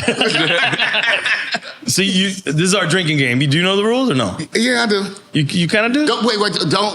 If I want to ignore one, don't I get a pass on one or something? No, you don't get no passes. No passes. The pass is yourself. We're gonna give you 2 choices. You Okay. pick one. We do not drink. Right. Okay. But if you say both or neither, then we drinking. Everybody drinks. So you're not just getting me drunk. You're getting yourself drunk. Yeah. Okay. All right. All right. And then we want stories out of this. It's not really absolutely. Okay. Tupac or Eazy-E? Rest in peace to both. Okay. Wait. Okay. For this one, Okay. on what? What's the criteria? It's your criteria. It's Whatever. The criteria. It could be anything. It could be someone that was your neighbor. Okay, I'm going with Tupac then. Okay. And you met Tupac? Yeah. Get out of here. You met Easy? Once on the freeway. You gotta tell us both. Yeah. Just acting like this is Yeah, yeah. normal. Okay, Yeah, so please. no, we was young Long boys. time We was ago. on the 110 going south. This is the Easy story? This is the Eazy story. Obviously, we're fans. Eazy, he was in the ones that looked like the Batmobile, the BMW, and we was in some kind of bucket. These little niggas, and we pulled up on him because he went past. Whatever, we sped up, trying to get next to him. Whatever, I probably was in the back seat. Whatever, we like Easy, Right. and then he hit us up like on some, you know what I'm saying, like. He probably hit us up on some gang shit. He smiled at him. And that was that. And then Pac, I was acquainted because Money B. So I knew the whole digital family. Underground, right. So I was always, I was acquainted with Pac before because of Thug Life. So Rated R and all of them was the homies. But you said not before Digital Underground. Not before digital, but before I met Shock G and Money B. Got you. Thug Life. So we was out here. Don't you remember the time when I think when Not the Pit My Ride thing. or was that Atlanta? No, way older. Way before that. There was a time out here. I felt like it was out here. Maybe it was Atlanta. I think. But anyway, he was with when he was in Thug Life. I met Pac, and then I would meet Pac again a few other times. Period. And one time he was in Carson at this. We had one little shitty club, and I pulled up. I was like Ras Kass already. I had like the record deal and a good car and shit. And it was a Bentley parked. And I was going into this little club that was by. There ain't no clubs in Carson, so I fucking like pull up. And Suge and Pac is getting in the Bentley, and I'm like, "What are y'all?" And then I remember, I'm getting out, and then Pac was like, "What's up, Raz?" And Suge was like, "What up, Raz?" And I was like, "Hi, Pac. What are you doing here?" You know what I'm saying? Like, why are you in my city, bro? Like, You didn't even know that he was with Death Row already? no, I just didn't know. Carson ain't known for having fucking popping clubs, bro. Right. It's not like Vegas. It's like. It's nice, it's a middle class, it's whatever, but we don't have no popping clubs. People go to Hollywood or downtown or something. So a couple of times I talked to Pac. By no means was he like my bestie or nothing like that. Right. But no, he was always cool with me. He always showed me a lot of love. Suge too. Always showed me love. Okay. Nas or LL? What kind of questions? These guys make it up over there. Look, Yeah. That's your boy. How's your boy? Has it? You did this? What's wrong with you, nigga? I can't answer that. Okay. So we drinking. Take your shot. Salud. Dale que tú puedes. You got a shot there, buddy, or no? Yeah, I'm gonna sip it to one. Sip it. Yeah, I heard he got. All right. Dre or Battle Cat? This dude. You're Battle drinking Cat. Oh, I thought you were going to drink. I got to go with Battle Cat because he discovered me and he didn't have to listen to our shitty cassette. So that's the reason why we had a little demo tape and he actually took the time to listen. So I'm always grateful. He changed the trajectory of my life. Oh, there was another son I didn't answer though. It was the Eazy-E and the Tupac. I did answer it. Okay. Oh yeah. We find out you're already drunk. No, I'm good. Coogee Rap or KRS-One? I know this is hard for you. Come on, dude. He needs a re-up on his shot. Hey, you can use this one also to give him to. KRS-One or Coogee Rap?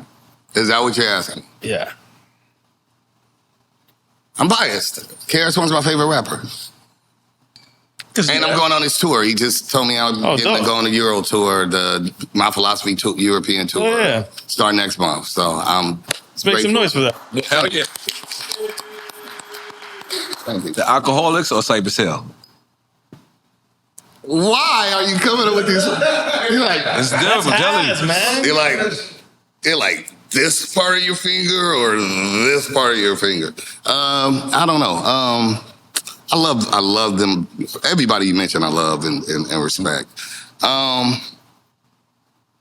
Cypress Hill or the Licks? I'm gonna give it to Cypress Hill. I'm gonna tell you why. Okay. Be real in what they were going through in that era. For what? For being Latino? Hell no. Oh. Be real from a gang, and it ain't a Mexican. We know that. Yeah, we know that. It's homie shit. Unique situation. Yeah, you know, so, but I'm saying him having to even find his voice. Right. You know what I'm saying? So that creativity, didn't let alone the Latino part of it. But see, what I have to explain, let me keep your thought. Let's just stop and realize that in LA, there's a politics called black, white, Mexican, other. There's no Cuban. There's no Puerto Rican. Mm-hmm. You are either Mexican or you are other. Right. So we operate, you guys, like the rest of the country operates on these other premises that don't exist in LA. No matter what you are, because he's Cuban, right. Mexican. You are either right. or. There is no option. So Puerto Rican, you're going to have to decide. Right.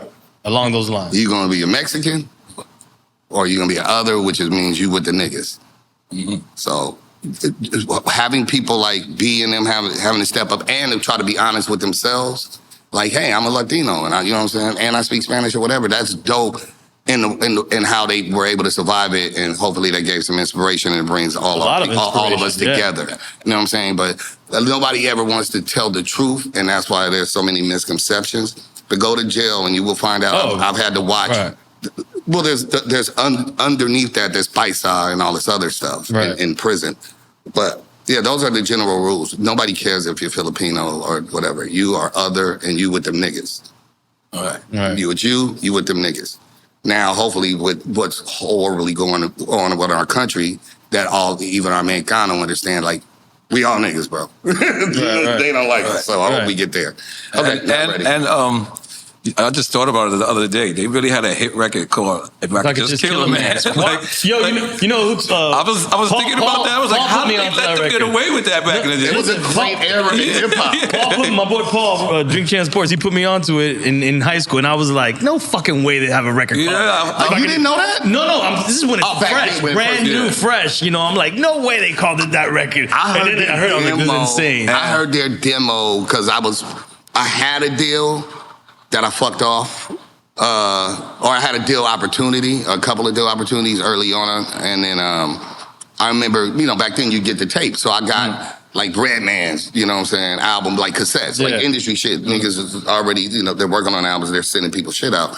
But I remember I heard some of them records before B found his voice. Really? Yeah, man. Like the demoing of those records. Well, they had the deal, but I guess apparently, and I hope I'm not misspeaking on B, but they just was like his tone. So then he went nasal and found his tone, and it's so infectious that, you know what I'm saying? But that was part of the thing, was like, the beats are crazy, his rhymes is crazy, but delivery, and then he like... And the contrast with Sen being like that deep hype man voice is crazy. Yeah, they killed it. Yeah.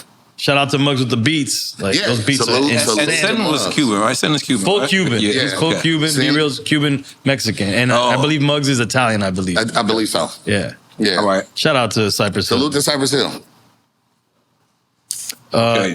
Exhibit or Cannabis? Exhibit. Okay. That wasn't complicated. Quik or Alchemist? Fuck you. This guy here. I'm gonna do the shot. Fuck it. They're both amazing, man. Cheers. Salute. You're welcome to have some Mama Juana if you want. It's really. This is not Jameson. This is like murder juice. Is it Jameson? She's giving you Jameson, bro. It tastes like. But you don't have to, you can give him small shots. Thank you for trying to kill me. The Monster. Yeah, I don't think I've never seen nobody mix whiskey with Monster. Hey, man. That makes you a monster. El monstro. Yeah. Any stories with Quik? Let's see. We know your Alchemist story, which we can maybe talk about later. But. No, it's good. We're fine. All right, here's a good one. So, I don't have a record deal yet. Maybe I got a record deal. Do I got a record deal? Maybe I have a record deal. Maybe this is 95. But I ain't got. It ain't out yet. But my homeboy Flip, his name is Michael Barber. So Flip is from Inglewood. He a producer. He ends up helping me salvage and save Soul on Ice. But one day we go to the studio and we go to Quik's. It's DJ Quik's session. Right. Again, we call it out of bounds. Mm-hmm. Like, you don't want to be out of bounds. I don't want to go to the Southsider party and be the only blackie because they're going to kill me. Right. And you don't want to go to the blood party and you the Crip. But even still, even if you're not, you just don't want to. Sometimes people have tails, so you might say Loke as opposed to like my relative. You know what I'm saying? Because if you grew up in a Crip neighborhood, you probably say my cousin. You know what I'm saying? Right. If you grew up in a blood neighborhood, you would say my relative. And so we have tales to tell where somebody's from, and you don't want to stick out. So I remember we go to the studio, and it's just all Quik. I'm a fan. I'm tripping out, but I'm like against the wall. Young boy, looking around. I'm watching. He's doing a vertical joyride for what's his name? I watched him cook from the beginning. Then he did a song for Boss. I'm watching him Boss cook these Detroit. two records. Yeah, Boss from Detroit. Right? So that same session, I watched Quik do 2 records. And I just remember I basically shut the fuck up because I didn't want to say anything that would alert them that I grew up in a Crip neighborhood. So it's super quiet. I watched it, but I've told him that before. Like, you know, he's super lovely. Like, anytime, like, if I show up, he throws me mics. Like, Razzie, get to it. But yeah, man, like, that Quik is amazing, man. I done watched him cook. Cause he can play everything. He's like one of them Quincy Jones dudes. Yeah. He got great vision. He's ill, man. He's ill. He threw me a record recently. And so I want to finish that record. That's one of my bucket list shits is to knock out a song with Quik. He told us that Michael Jackson was Crip. I mean, I don't know if he was serious. Yeah, but he was like Michael Jackson was doing things that wasn't. Because you know that famous picture that seems photoshopped. I mean, but Quik, look, stranger things have happened, man. Right. I'm just trying to tell you, you never know, man. I don't want to be telling people's business, but there's some people that super R&B. That be on some other shit. 100%. 100%. You got to remember, it's just like this culture is 50-something years old, 50 or 51. It's gangbanging is about, might be the same or older. Older? Right, it's older. It's like mid-60s, 1960s. Yeah. So it's some people, it's great-grandma gangbanging. Yep. Yeah. It's crazy. Ready to Die or Illmatic?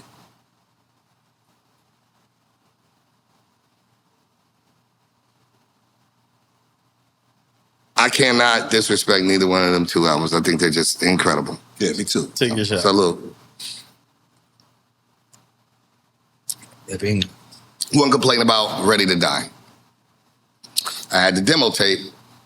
One complaint, you said? The demo Ready to Die? Not the demo, but before it came out, because telling you, industry people. Right, when they was, The exec at Capitol, Was it white label? Yeah, white label. Okay. So yeah, the A&R at the same way the radio stations got it first, right. whatever. Yeah. And I ended up buying it anyway, but when I bought it, Unbelievable wasn't on there. Tell me you still got that demo.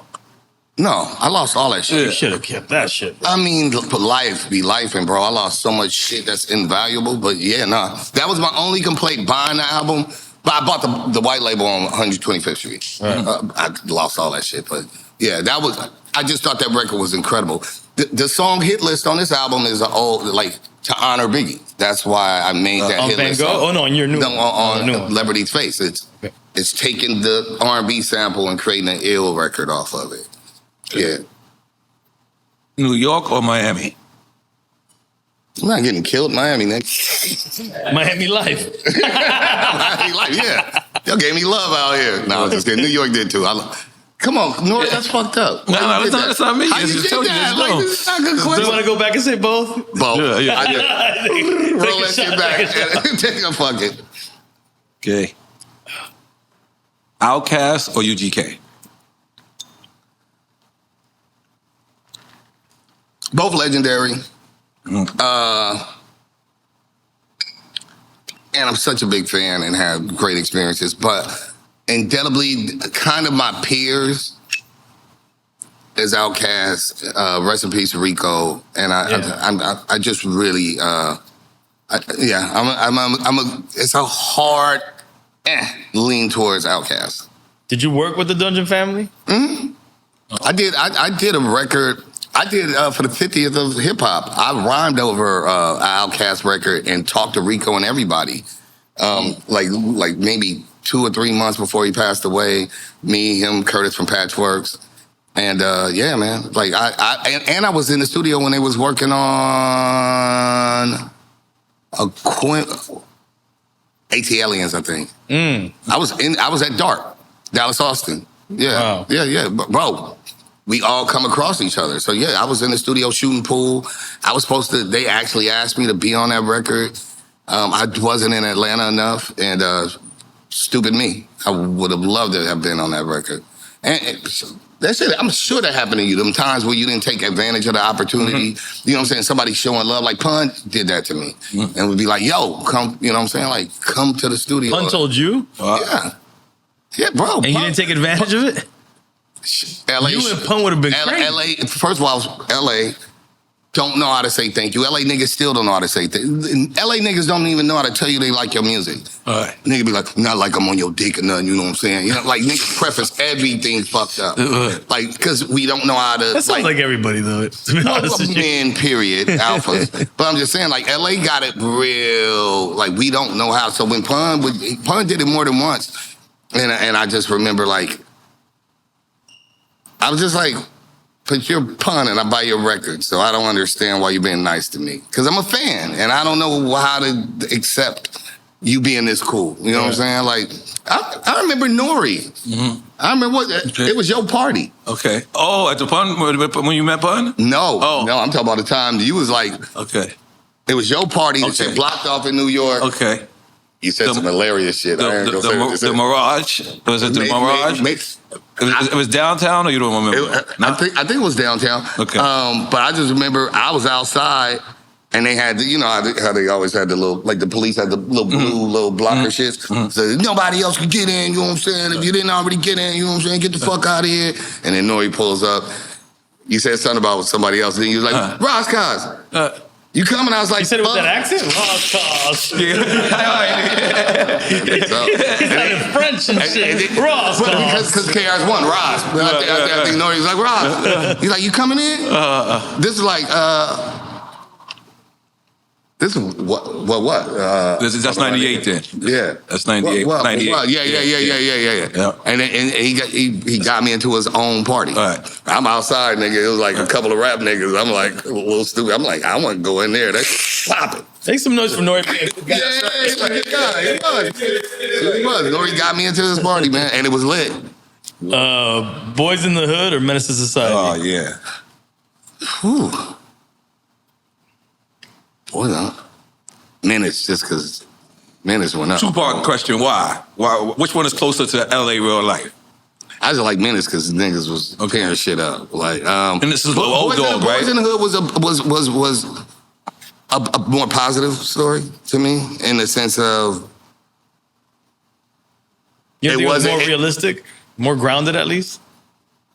They both happen. I just like true. I like Menace because but they both real stories. You saying when they both happen? I mean, they both do happen. Okay, those things happen is what those things happen.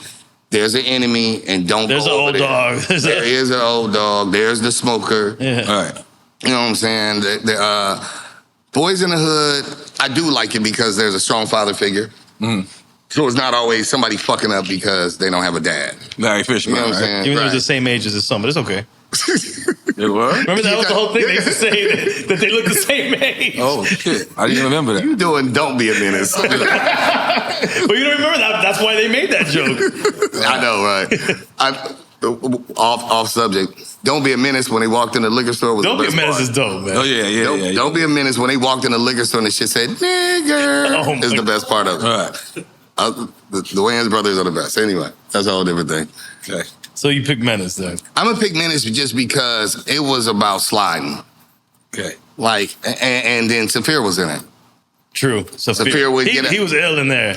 And Cousin Harold. Cool ass dude. Cousin the Harold. Coolest dude in the and I didn't know him then. I remember, and I've got fond memories in Westwood.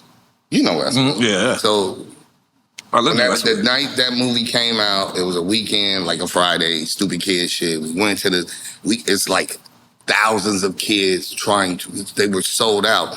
The kids bum rushed all the theaters and just started finding seats. And we forced Westwood to just play all the theaters was playing. Wow. Yes, we did that. Can't get us all. Niggas talking about thousands of little black, brown, yellow, white, green kids. We did it. And then I do remember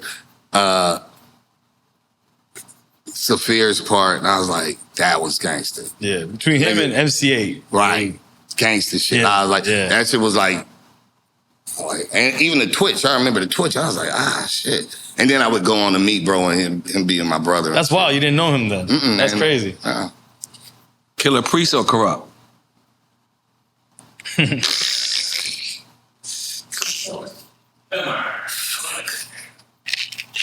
Oh, we drinking? Yeah, don't. You guys are shenanigan me. As you said, though. Shenanigan and again and again. Me Against the World or It's Dark and Hell is Hot? Yeah. So Pac or X?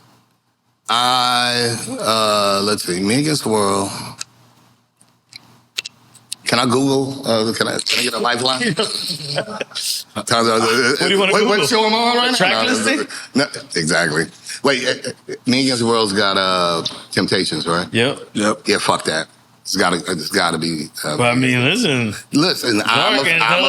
I'm a fan. Crazy too. But that record fucked me up. Some records per album that fucked me up. So Me Against the World had Moby shit different, bro. And you work with Easy Moby, right? Yeah. I just saw him recently doing we need him on some Drink new Champs, work. man. He's absolute legend. Well, I will call him and get that done immediately today. Yeah, absolutely. Havoc or RZA? Hazardous. We gonna have some. You're setting me up for failure here. Well, you're gonna have to look. He's got an excuse. I'm drinking. All right. I'm taking baby shots. I know this game. And I'm drinking a drink. It is a game, though. You do admit. Yes. It's a game. Okay. Solo. Dale que tú puedes. So, love you. All right, so I answered it by drinking. Yeah. So you said both. I like them. Come on, your man. brothers. Riz and come on, man. Riz and half, bro. Soul on Ice or Assassination? That's a tongue twister, bro. Assassination? Yeah. No, assassination with an R. Yeah, Assassination. You're like, yeah, I want to say it in Spanish. That's my problem. Assassin. Soul on Ice. It begets. You know what I'm saying? It's the beginning of, and everything else is just It's a classic, man. I consider that a classic. Thank you, brother. I appreciate you. So you picked both? No, I picked Solo Night. Oh, okay. Ice Cube or Scarface? That's a fucked up thing to ask somebody. Yeah. Truly. Personally. And I heard you say... Wardrobe switch. I heard you say that before you pick, that you think Ice Cube was officially the first lyrical Absolutely. West Coast rapper? Mm-hmm. Yeah. No, he's the first lyricist of the West. America's most. Right. I know you live in both worlds. Like, I've been L.A., New York. What would you put, though, because I'm not even thinking about the timeline. So Think about America's most. But I'm thinking about King T, too, though. I feel like King T was an original lyricist. Maybe I'm being unfair. I never even thought about that. And King T is legendary and one of my favorite rappers. I think Ice. So there's different components to this. Okay. Some people are dope rappers. Right. I think Biz Markie was dope. You know what I'm saying? I think some people are stylistic. I'm trying to think of somebody that just had amazing, impeccable styles. Right. Fife. Styles of one, whatever. Yeah. That was easy. That was low-hanging fruit. But some people are lyricists. Rakim the God is a lyricist. Mm-hmm. Wordsmith. You can type it out and read it, and it'll fuck your head up. And that's the difference. See, some of most people are programmed because it's music that you're going by what you hear, and then now it's so fucked up, you're going by what you see as opposed to what you hear. It's music. Not my video, not what I look like, not who I'm down with. It's just music at its purest distilled form. Right. What is this motherfucker saying? I don't care who made the beat. That's why Nas can rap on fucking dog farts. I know he gonna say some shit. Right. You understand? So for me, But I don't want him rapping on dog farts. Just to be clear. That people would buy it. Right. If you get popular enough. Put the coolest guy and let it be, and they swear to God it was like, and then say, so-and-so produced it. They respond to the worst in human stimuli, which is who did it, isn't important. It's groupie mentality. For me, my love of the craft is about the craft. Not who did it, who he fucking, where his bank account is, where is these bars at. This is the only pure sport for me. Like, I don't care. Like, and the only other sport like this is MMA, boxing. Right. One man walk in, one man walk out. Who spit? Period. Everything else is always like, who helped you? Like niggas be lying about their bar game. People lie about, if you gotta lie about not writing your rap, we're playing a different sport, which is kind of where we're at with this. It became more of a show about look at me as opposed to listen to what I have to say. Right. I want to hear about N.O.R.E. when he's the nigga on the run in. Capone and CNN, War Report. I want to hear what that shit's ill to me. And I think if we get back to the craft of it, we're going to get in a better space. Yeah. So anyway, I land on We're talking about Cube, but it made me think that looking back at Cube when he left NWA, it was pure genius to do Jackin' for Beats because it showcased his vocals, his lyricism on these tracks that were out. That was East Coast tracks, East Coast mainly, yeah. And it showcased him in a way that you're like, yo, you couldn't deny him on any coast. Right. So did you pick? I felt like you picked Cube. I didn't. You did? I was deferring. Yeah, you did it. I didn't. And when I told you Ice-T, you thought about it even more. Right. No, you know what? I'm gonna go with Cube because King T as it. But Tila, you don't. But Tila, King T, we call him anyway. King T. Because King T is a predecessor of the Alcoholics that I feel that lineage even goes to Kendrick, in my opinion. King T is King T, so I can't take his stripes. But is King T did come out before Cube.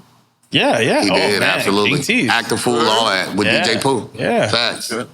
Yeah, facts are facts. But Cube took it to the world. I feel like King T is first of all, that's big bro, legendary.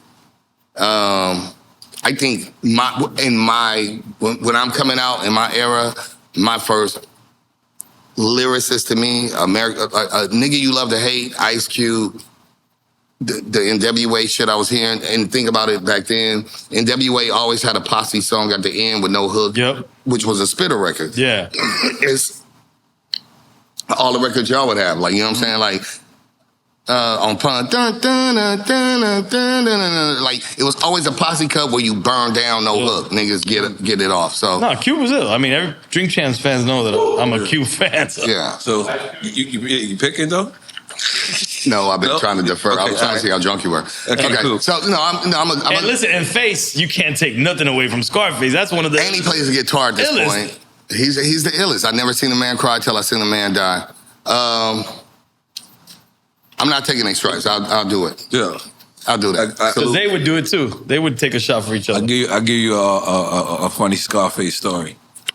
Like, this is like my first solo. Like, I like going out as a solo. And, I believe Super Thug just had hit #1, so I was a little gassed. Right? So the promoter was like, "Hey man, I want you to close." I knew I should have said. I knew I should have said no, but I was gassed, so I went out. Boy, when I tell you, where you at? This is Vegas. You can't come. But you could have won. No, I did not. It was not a good look for me. Like, it was not a good look for me, man. Like, to go on after Face, I never see the band I was like, I wanted to give the money back, bro. I was like, I don't want to come on after this. I got a good story. Right. This goes back to Biggie. Okay. I only met Biggie once. Okay. I forgot where we were at. I feel like it was, I think when you said Vegas, but I know it wasn't Vegas. It might have been San Diego. Okay. For some reason, it was something big in Dago. And at the time, it's Flavor in Your Ear. Okay. Biggie just came out. The remix, yeah. The remix. Big. But I think Biggie's album is out. No, he's dropped. At least singles then came out. I get booked. And I am apparently, possibly, whatever. There's something. I'm like, one person is me, then somebody, then Big. Mm-hmm. Then they just probably drop Juicy, I think. It's like, album may not be out. It's just like Juicy dropped, and I gotta go on.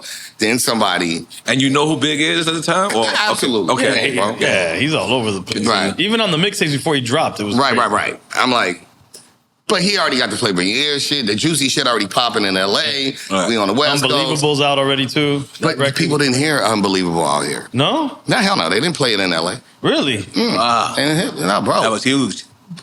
That's why I was saying I was upset because I heard that on the mixtape. Right.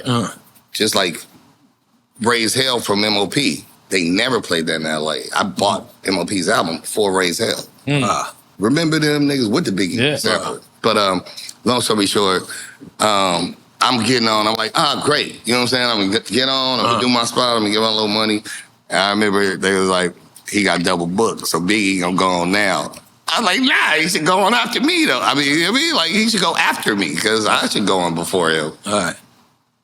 He gets the call to Audible. He got double booked, which is always a win. All right. When you in town and somebody throw you another bag, he was like, yeah, I'm going to go on. And I remember this nigga just destroys it. Because, he's got hits. He's already got, you know what I'm saying? He's already got previous hits. Right. He can do the Flavor in Your Ear remix again. And then he crushed it, and I remember I was walking, I had to go in, and they said, have a good show, this big ass thing. I'm like, bro, in my brain, I was like, thanks. You know what I'm saying? I was like, man, fuck you, bro. I do not want to go on after this. This is awesome. But you got to do it. You come to the other end, but I love that because part of this shit is, it's not really a chilling circuit. It's just like earning your stripes, and I never wanted to be the headliner. The only thing I ever wanted, honestly, N.O.R.E, I wanted to be the friend next to the most popular person you knew. Mm-hmm. I never wanted to be the dude because the target's on you. Mm-hmm. I always wanted to be the homie next to, that way I can get mine. If the homie get 800,000 and I can get 300,000, why am I complaining? That's all I want. If I ain't do that on a tour, I'm good. Most niggas get, but my strategy was great. I don't know what the execution part was, not right. I don't even want to be that nigga. Even though I feel like I'll bar out most of these niggas, I never wanted to be the most important because that's ego shit. I know I'm great at what I do. I know I'm a great person. I just want my bag, bro, without the fuckery. And I know everybody be looking at the main niggas. I never wanted to be the main guy. I'm still not sure if you answered. I did. He did. I did. Oh, what you said? Few? No. I said. Oh yeah, no, he didn't. I did. No, you didn't. I threw you off. Okay, fuck it. You said both. I did the shot. He said, "Well, yeah, we." I did. I don't even remember if I poured it. Wu-Tang. Then I tricked him. Wu-Tang or NWA? Try to trick us again, buddy. Hey man, I told you I wanted all the smoke with you, my friend. I was trying to break the system. This is my fun time. I miss you too, by the way. Let's see. That's unfair to me. So yeah, no problem. I'm not gonna do it. Cheers, man. Cheers. Are you ready? I think don't shenanigans me. I'm drinking though. I'm drinking. Gangstar or Eric B. and Rakim? It's good. I would say. Rest in peace, the Guru, man.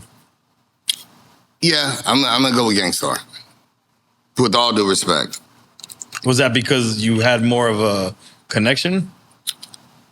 Yeah. Because I see you more like Rakim being more of an influence than, because of course the God is the God.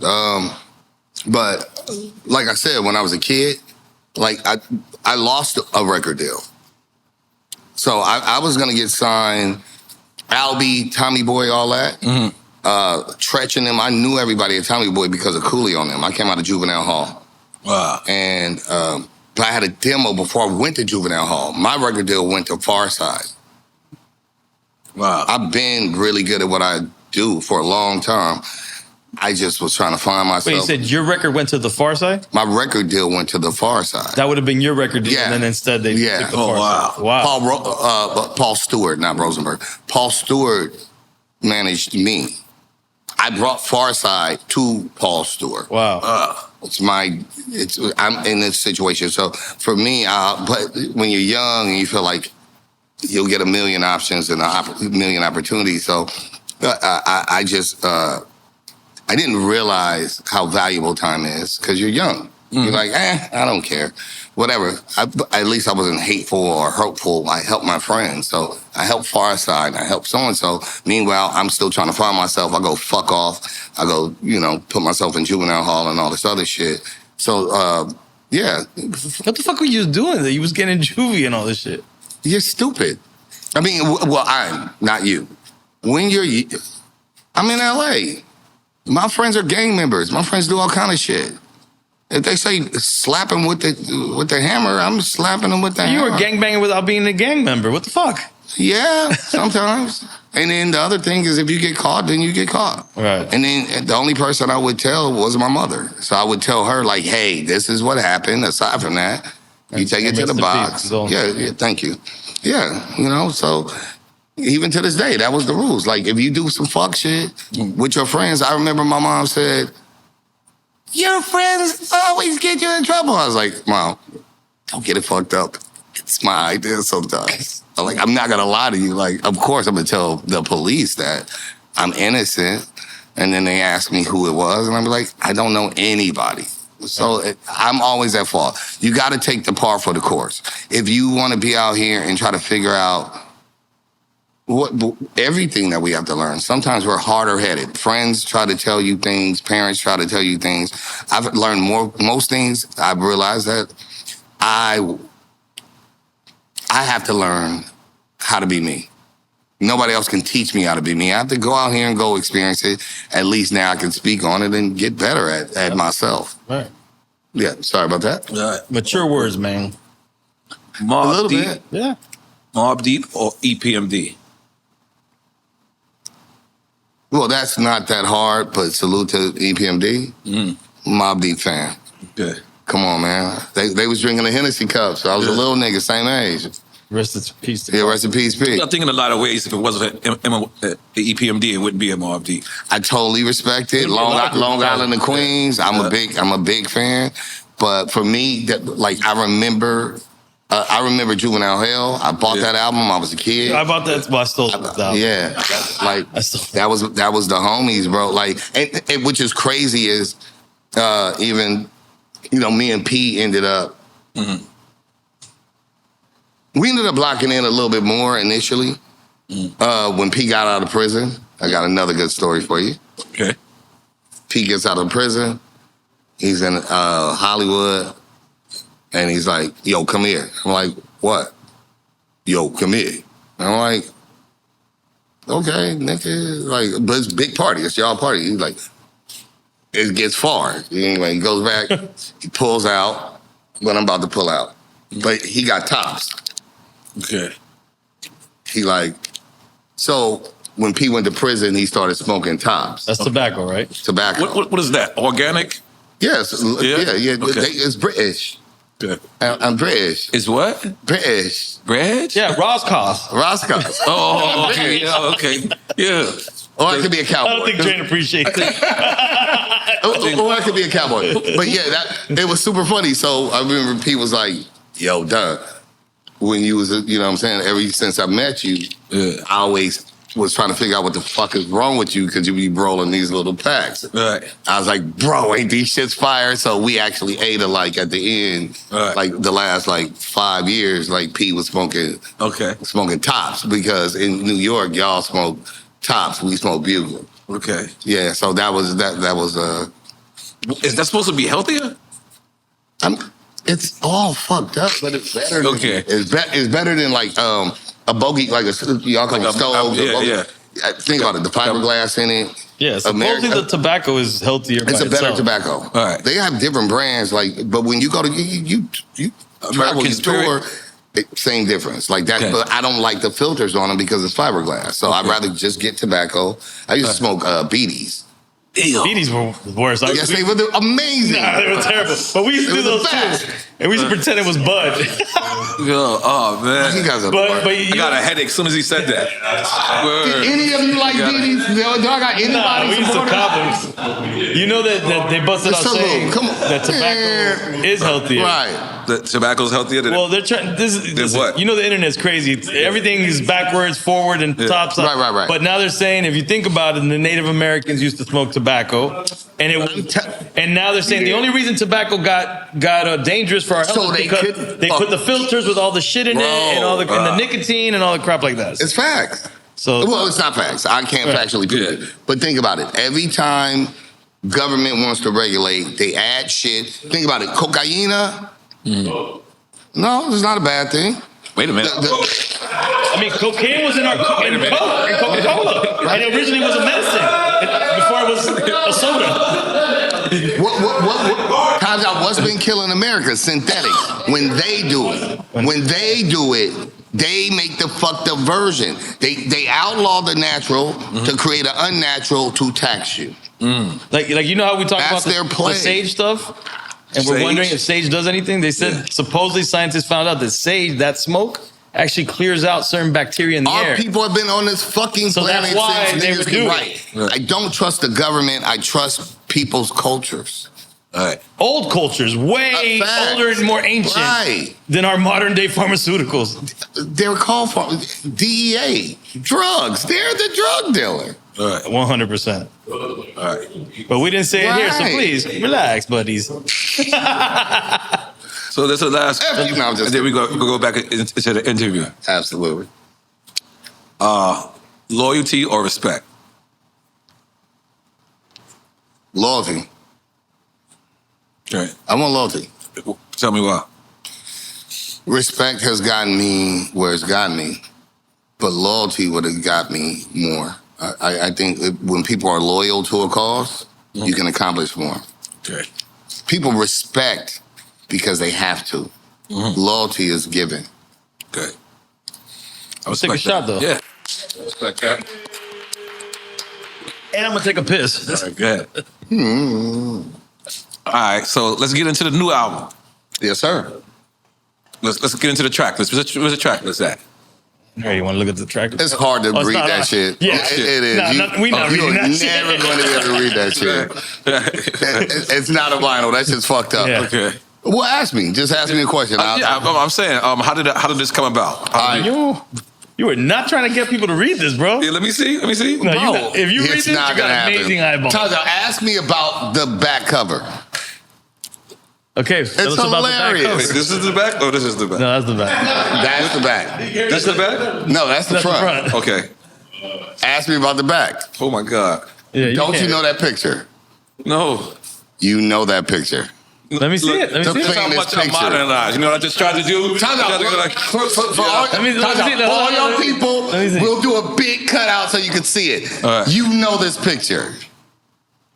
You know this picture. It's a fucking iconic picture. I just fucked it up on some Griselda shit purposely for fun. Do I have to tell you what the picture is? You do. In Vibe magazine, there was and then it went viral, back in the day when Kanye was walking in Paris, before the song Niggas in Paris, and he's walking with these people. Now here's the rub here, is I knew the dude on the left, we grew up together. So it was a whole bunch of kids with the same kind of names. There was a Dags, there was a Ras, there was a Taz. There was a Tash, but that's Taz. Tisa, Taz Arnold will sign to Kanye, whatever. And then one of these people happens to be Kanye in this picture. So it's a very iconic picture. They were in Paris with some real fancy schmancy. And I remember I was just coming out of jail and I was like, wow. And so I thought the picture was super iconic. The bar is also, if you pay attention, they was on some super high fashion, high money shit. The brand, if you pay attention to the brand that they're wearing, no poor people could recognize the brand that they were wearing. So I realized niggas be ahead of the curve. Sometimes you're behind the curve. Right. So what I did was, because I knew the dude on the left, and I grew up with this particular person. So that's who you kept on the picture? No, I changed the face. Oh.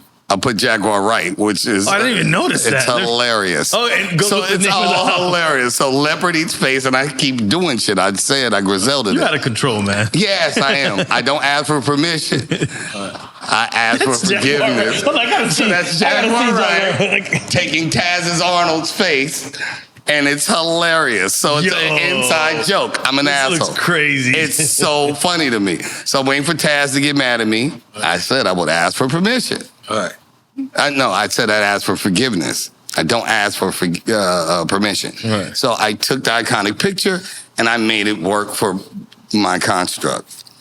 Because Taz was wearing those pants. And where we grew up... So those pants, that's real in the picture? That's his pants. Jesus Christmas. And well, no judgment here, sir.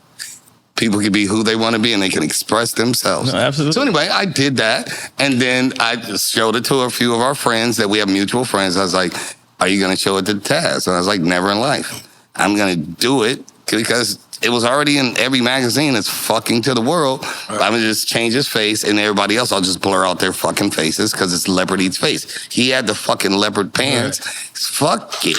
Run the play. Good. So I ran the play. So I think the back cover is hilarious. I think it's totally funny. That's my personality type. And yeah, I that's the shirt I'm wearing. So again. It looks better on the shirt for some reason. I mean, it's smaller, sir. You know what I mean? There's only so much you can fit on a the shirt 2x2 inch. That's a dope shirt. Yeah, and this is what the vinyl looks like and all kind of cool shit. But yeah, so yeah, Leopard Eats Face. It was fun to do it. Kanye, if I piss off Kanye, so be it. I got the track list, by the way. Oh, you got it. Thank you. Yeah. So, what questions? Okay. No, hold on. I'm warmed up now. Hold on. This is a different question. I'm gonna go, and I'm gonna go into the album. And you gotta take a shot for every question. Nah. If you do it, I heard you. I told you I'm just here to get him. Yeah. Okay. Let's do it. I heard you say somewhere that Steve Rifkin wanted to sign you to Loud. Barb. So I didn't know. Right. What would life would have been like if you was on Now record? Man, I don't want the coulda, shoulda, woulda. I'd be rich. That would have been crazy, man. I would have been rich. Well, that was the label. He only told me that recently. Was that when he was looking at Exhibit? After Exhibit? How was that? This is the licks. This is what he told me. I want to say, like during the end of COVID. And what was that shit where everybody was talking on and just talking? Clubhouse, which I lasted all of one day. We were on a Clubhouse thing, and he said, "You're the only person I ever tried to sign that didn't sign to me." And I said, "You never tried to sign me." And then he said, "That's not true. I made you an offer." And then I said, "When?" And I know who tried to, that I knew tried to sign me. Who intercepted the deal? Well, I knew who tried to sign me. Chris Lighting brought me to New York for Def Jam. Right. I was able to walk around and you know, any rapper's dream in 1990, mid-5, Def Jam.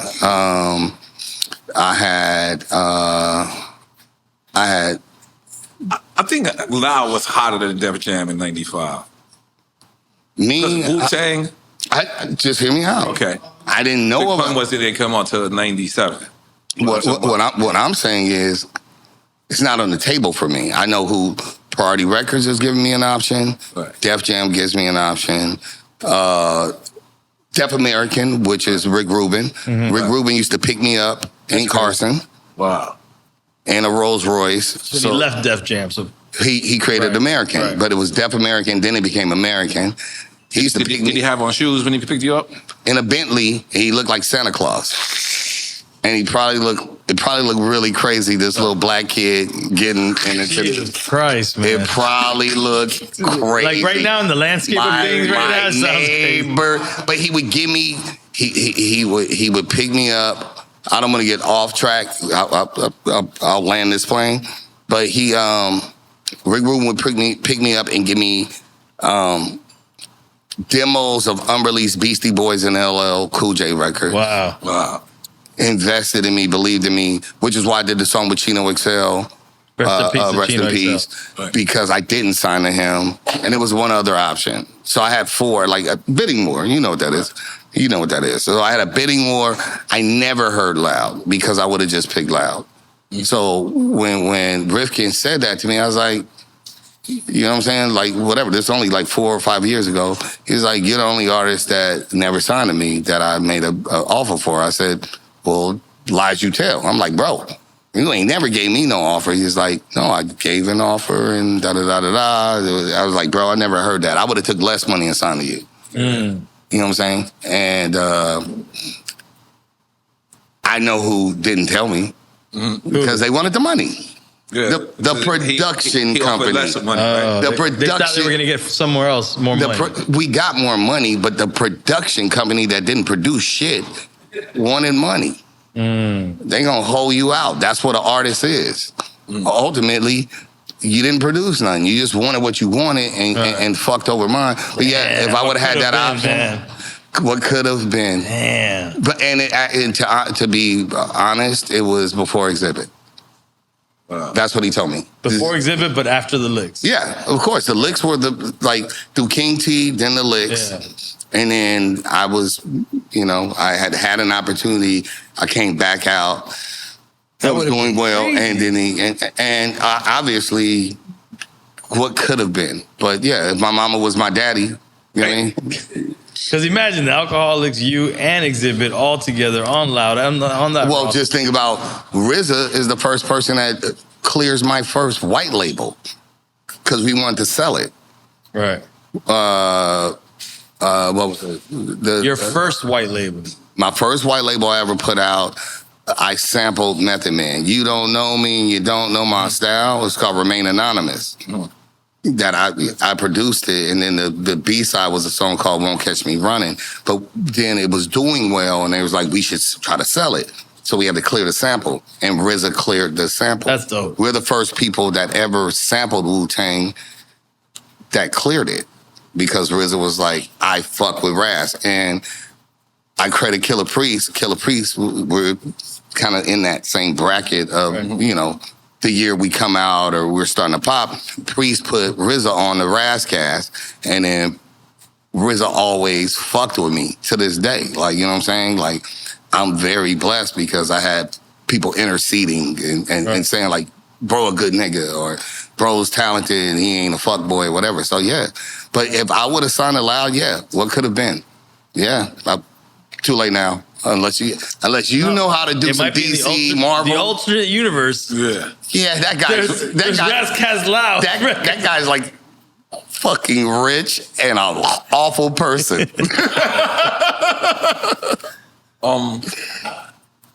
Do you get mad when you hear "We Gonna Make It"? What about? That was a good question. No. No. Here's the truth. Good. And I'm gonna say this as politically correct as possible. I've never had a problem with Jada. I'm a fan. I saw Jada and them. I remember when the Clips was doing, this was in Puerto Rico. What happened to that boy? That was the first time I had seen Jada in like years. I remember I was like, nah, I don't have an issue. And now, to make a very convoluted story simple, me and Al, we've had our conversation and shit. I have a party called Five Mics that I do once a month. Party, yeah. Mm-hmm. Okay. For the culture, trying to do the unity thing and bringing, you know, LA hip hop culture back together, black, brown, yellow, white, green, male, female, whatever. So Al, I saw him in Nas. It was the Mobb Deep release party. Yeah, in LA. And so Al came up and I did the fun thing. Yeah. He was like, what up, Ras? Because it wasn't a lot of us upstairs. And then I was just like, what up, nigga? Yep. You know what I'm saying? I didn't even call him a nigga. I was like, what up, nigga? You know what I'm saying? He's like, man, I want to do the Five Mics. I was like, yeah, let's do it. And he's like, let's cook. I was like, yeah, let's do it. So let's chalk it to a misunderstanding. All right. Al is super talented. I can't take from somebody what God gave, you know what I'm saying? Or their hard work. Same thing. I'm ready to move forward. And I think the record, I'm going to stand on this. My record is not a 2-track. Mm-hmm. It's the files. Mm-hmm. My verses are dope. We Gonna Make It is iconic. And that was on there already? No. Oh. No. Because mine is Home, Sweet Home. I put it on a mixtape. You leaked it to me. Right. Well, I did it with Star and Buck Wild and performed it. It's on K-Slay mixtape. Right. But I don't want to get into those weeds because then it becomes defense mechanism. I think Al is dope. We had a misunderstanding. We move on.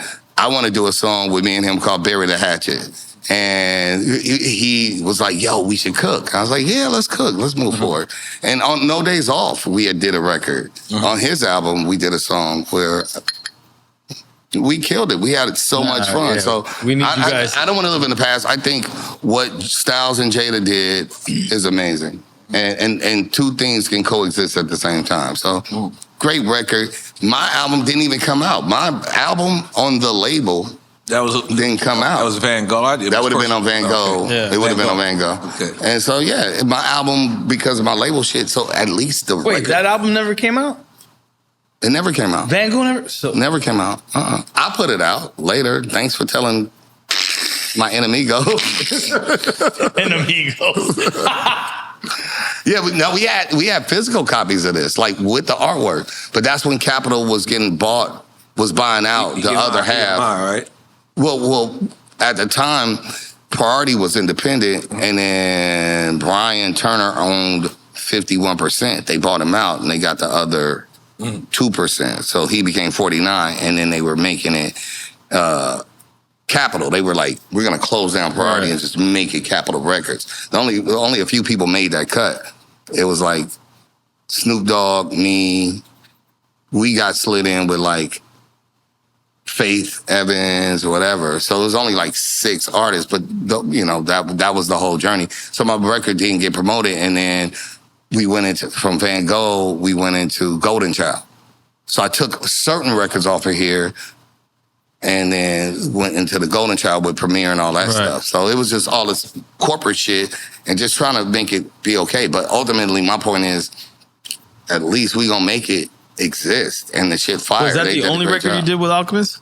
No, I've done multiple records with Al. Yeah, I've known Al for. No, I know. But I've done songs, you guys make great music. I've done songs with Al since that. That's what I'm saying. So he had an album called No Days Off when he's like DJing for Eminem. So why does it feel like you guys just mended the beef? I'm not going to go into that. Again, we are okay today. You guys are local, man. Well, yeah, you know, LA shit. But my brother is talented. I want to do a song called... No, you guys should do a project together, a whole project. Well, together. Put that in the universe. I think N.O.R.E, you gonna do? I think that shit would be crazy. You gonna come outside? I'll come outside. Yeah. You know, we ain't never did one. I know. I thought about that today. Yeah. Come on, you guys would sound great together as well. That would be crazy. Here's a part of the we skipped on in Quick Time with Slime. What do you prefer, being on a major or being independent? I already know. Good question. Okay. No, I'm gonna be honest about it. I want both. There are pros and cons. So we got to drink to that. I'll drink to that. We just got to drink to that. I don't get it, but we're gonna have to drink to that. Both. I'd rather be on a label like Penalty Records, where like it had the amenities. It had the amenities of Tommy Boy, right? Tommy Boy was at distribution. They were a big indie too, though. They were an indie as well. Right. They were indie. They were a major indie. They were a major. You gonna manage it? Well, you gonna manage us getting some new record deals, sir? Who? Yeah. Oh shit! I'm retired. No, finder's fees. Yes. I got you. You ain't even got to deal with me no more. Just go get us a bag. Okay, let's go. But you ain't answered though. Independent. Oh, you had both. You said both. I said both. Okay. I want explain that to people who don't understand. Well, I don't want the major with the shenanigans and you thinking you gonna own the project. None of that shit. And nowadays these kids is getting these 360 deals. They're totally replaceable. So no, like I bring something to the table. We have value, and then especially as businessmen, like you start. We start with a dream. They finance that. I respect that. I definitely, of course, you want. I like getting per diems.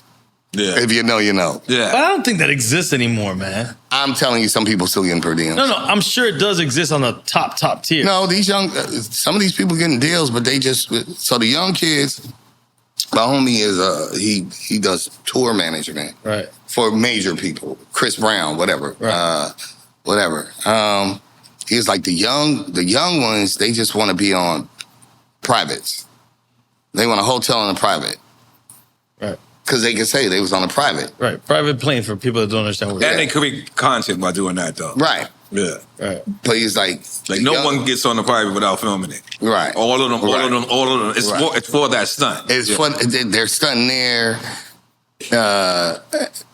But they're not like, they're public. They don't care. They've kind of thrown away like their future. They're like, I want it now.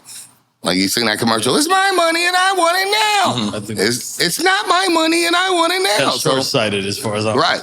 Because how many people we seen, get a lot of money and where are they now? And the motherfucker just like, if I coulda, woulda, shoulda saved that fucking $200,000 that I had when I bought all the Gucci shoes that don't mean shit. Savings account. Right.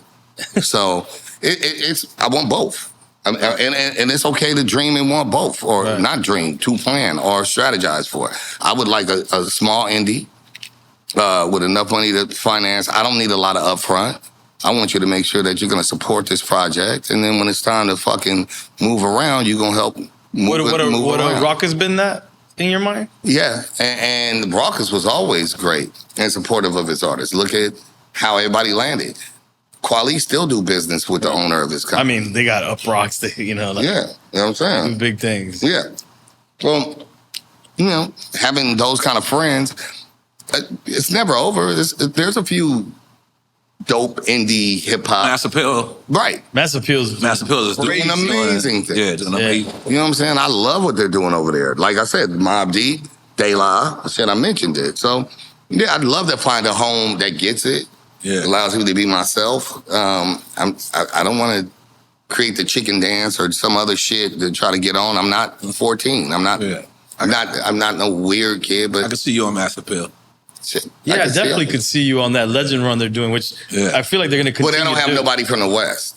So that was my logic. Yeah, I didn't notice that. Nas, Mass Appeal, Ras Kass, the legend run. Well, shit, I got a whole project. I'm promoting this, but me and Fredro, well, no, that already came out. Okay. We did that on another label, but unfortunately it didn't work out. But yeah, you know what I'm saying? Me and Fredro from Onyx, we got a project. So we're called West and East. So Collective.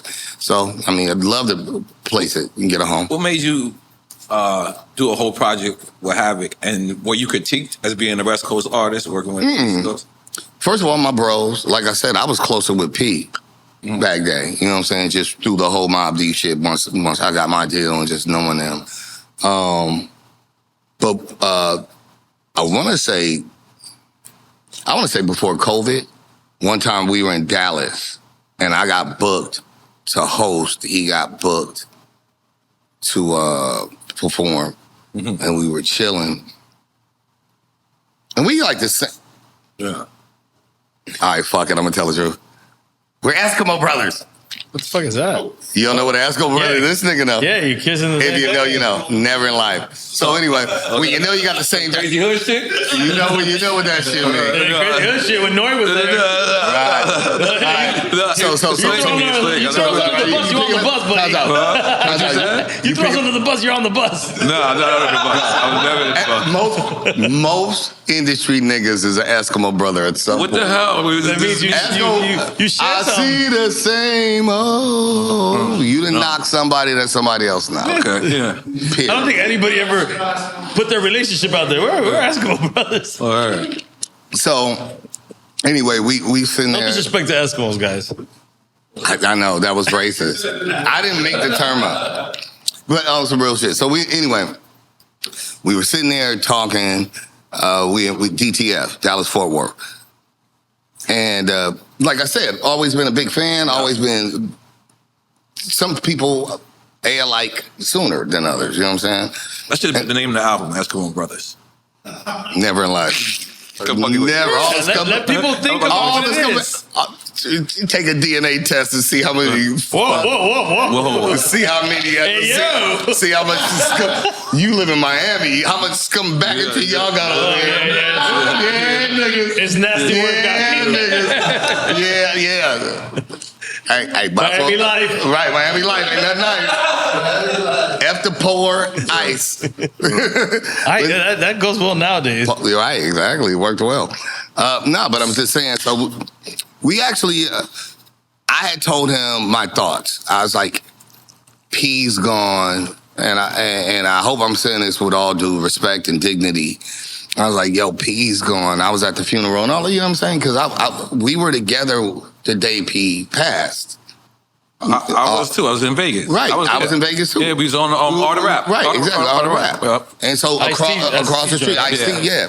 So we were across. Damn, I forgot you were there. That's crazy. Yeah, I forgot you was on that bill. Yeah, I was on the bill too. Yeah. I wasn't on the bill. Excuse me. Onyx brought me out. Ironically, Onyx brought me out. I asked them to do my food show, and they was like, yo, well, I have a show tomorrow. Like, and it was super hot that day. It was super hot. And the green room was across the street. I saw people as soon as he got off stage. Right. So when P got off stage, we went back into the green room. Right. And then we all walked out this opposite way. Right. So I don't feel like moving, but the point is it was opposite. So let's say this is the green room and this is the back of the stage across the street. We all walked out. P went that way into the Suburban. Mm-hmm. Me and Hav walked up and back in, and I think Ray and Ghost was performing. That's crazy. You must have walked, because he must have walked right by me and walked right into you, because, like, only reason why I would have went backstage, and I went backstage after with Havoc, but the only reason why I didn't go was because I had to perform with Onyx. Right. Yeah.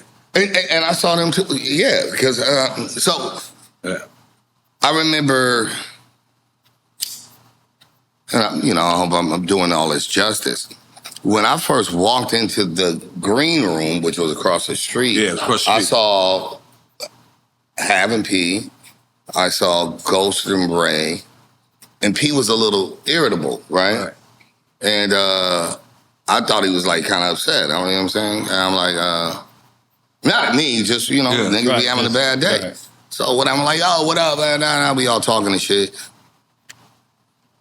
And then P say something about our homeboy 40 Glock. He like, this nigga that got shot, your sons, you know what I'm saying? Whatever, we got a mutual homeboy. Right. I'm like, bro, like the nigga just keeps living, bro. This is hilarious, you know what I'm saying? Like, this our homeboy, like, you tell this nigga to take care of himself. I'm like, bro, I'm gonna tell him, you know what I mean? Whatever. And then I remember they performed, then we came back.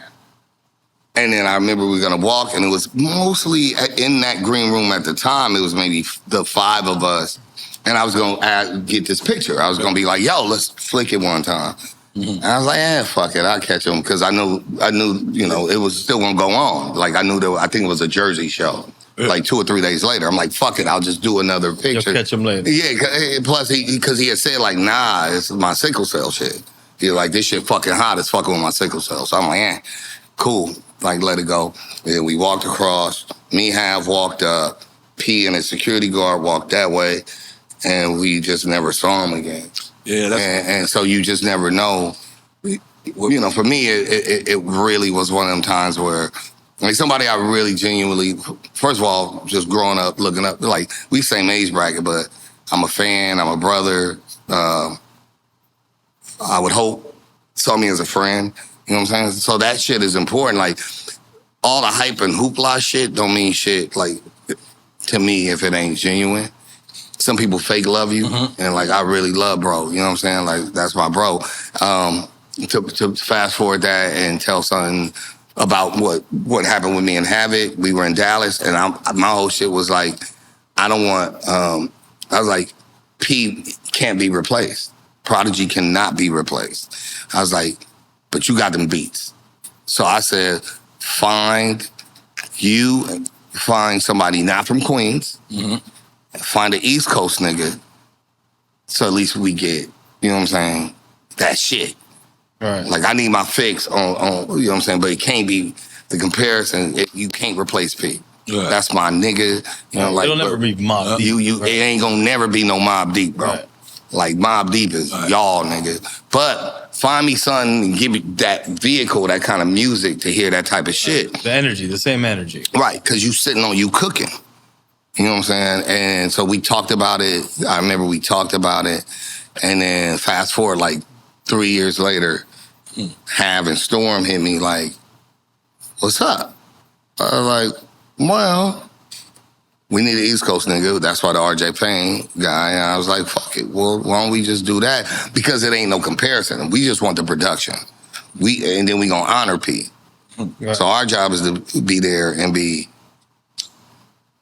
our brother. Right. One of the songs is on that Havoc album. It's called The Gutter, Guttr. So Mobb Deep, it's still in that same vein. We just trying to honor, can't replace. I'm a West Coast nigga. I'm my own MC. But really, this is because I just want to make sure this Mobb Deep like legacy. So we got a song on one where it's to Prodigy. You know what I'm saying? And it ain't no fake ass. You know what I'm saying? Niggas be doing fake homages. Niggas get tattoos of niggas they ain't never met. Niggas is super fake. This shit be corny as shit. Like, I knew, bro. So our heart was right. We did a good job. Yeah. I think what we did for the Gutter album is a great honor, and that was when they were still trying to get everything in order with the family. Yeah. And this new Mob album is incredible. I hope they can create enough more because Mobb Deep forever for me. Yeah. You know what I'm saying? P my homie, Hav my homie. You know what I'm saying? I love my brother. That was crazy. Me and you got like the same story. Yeah, y'all basically. He basically walked by me to walk. Yeah, you're giving us the story right before the story intersects with him. Yeah, that shit. I got goosebumps. Yo, rest in peace. Rest in peace, and condolences to the family. All right. Yeah. What do you like? What do you like more?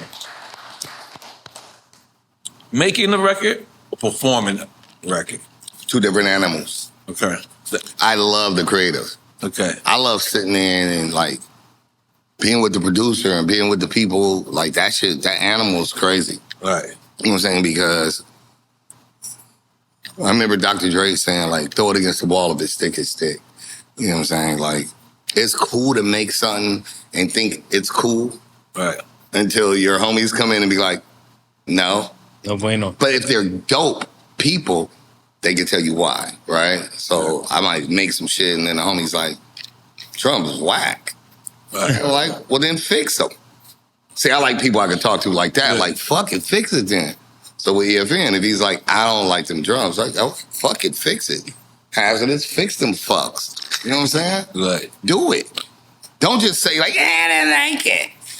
Like, fix it. And then when your homies go in and fix it, that's just fire. Like, oh shit, this shit went up, bro. You know what I mean? So the creative process is a beautiful experience. I'm not God. Yeah, we made an image and likeness. I am God because whatever, God. But in the physical sense of the ultimate, the closest creation experiment that I can do is whether I'm a painter or I'm a builder or whatever, is to create something. And so I love being in that. But the other part is I do like actually showing off the thing. Yeah. So those two animals are awesome. It's like shooting it. Right. Because now I get to do it to somebody. Yeah. Like, pause. I get to perform something. It's a girl, but there's no pause. Well, I'm just saying, I get to perform in front of people, and sometimes, like, there's been many a times where I'm just like, there's one person that's spitting my fucking bars to me. And I'm like looking at the person like, this motherfucker know this shit. Right. Like he wrote it or she wrote it. I'm like, that energy, it makes me double up like, fuck that. I'm going to really do a great job. Jay-Z used to say a thing, 1 or 1 million. The whole point was if you have a show and only one person showed up, would you half-ass? You're not supposed to. Right. If only one person showed up to your show, they deserve for you to give 100%. If 1 million people show up, give 100%. So I love both. And then I also like, I'm not gonna lie, I like money. Right. You've made that clear. So I like when the people show up. So I'm like, oh, I got some money. Right. No, in the creative process, I'm spending money. You ever? I can't beat this motherfucker. This is hilarious. You ever perform phone versus rap? The phone won, bro. Can you turn this shit off? I love you. I'm gonna turn this shit off. You're my big brother. I love you. Yes. Have you ever performed overseas and realized these people that know your words don't even speak English? Absolutely. That shit is the weirdest thing, right? No, it's the most. Lobos El Paso is calling you? We're gonna pick this shit up. Oye, Paco, ¿qué pasó ahí? I love this show. Oye, espérate. ¿Está ahí? Yeah. ¿Qué pasó? No se encuentra Ras. No, Ras no está aquí. I'm kidnapped. They got me. Te vamos a matar. Te vamos a mandar. ¿Qué? I need 500,000. Necesitamos 30 pesitos. Help me. Cállate la boca, Ras. Ya, se jodió la cosa. No pagaste. And scene. Bro, you should just not. I don't know what the fuck is happening. Like, I know. This is some fucking shenanigans. Here, man. Take your whack ass phone back. Oh, my God. Now this guy thinks El Mencho just killed you. Oh, my God. It's going to be awesome. It's like he's never coming back. It's over. My deposit's fucked. God comes down. God says, I want you to make one record that's going to change the world. And you get one feature. Now, this is a 2-part question. Oh, I like this already. You can make 2 records. One with a person that's passed away, and one with a person now that's living. Who's the producer? Who's going to be the producer of those 2 records? I like this question. I want to take this extremely seriously. Okay. So wait. So one part is you get a passed away producer and a present producer, right? I want to dissect this piece by piece. And a passed away artist and an artist now. But this is. But who's going to produce it? Yeah, who's going to produce it for you? You get to pick it. Any producer. Ah, man. Okay. I wanted to do before and after. All right. You're gonna have to drink with me. All right. Wait, what time's out? Lady of the Jamie. I don't know her name. Mr. Lee, what's that? Michelle. Oh, that's my little sister's middle name. Sorry, Michelle, we forgot. Millie? Oh, Millie. Man, who told us Michelle? So wait, no.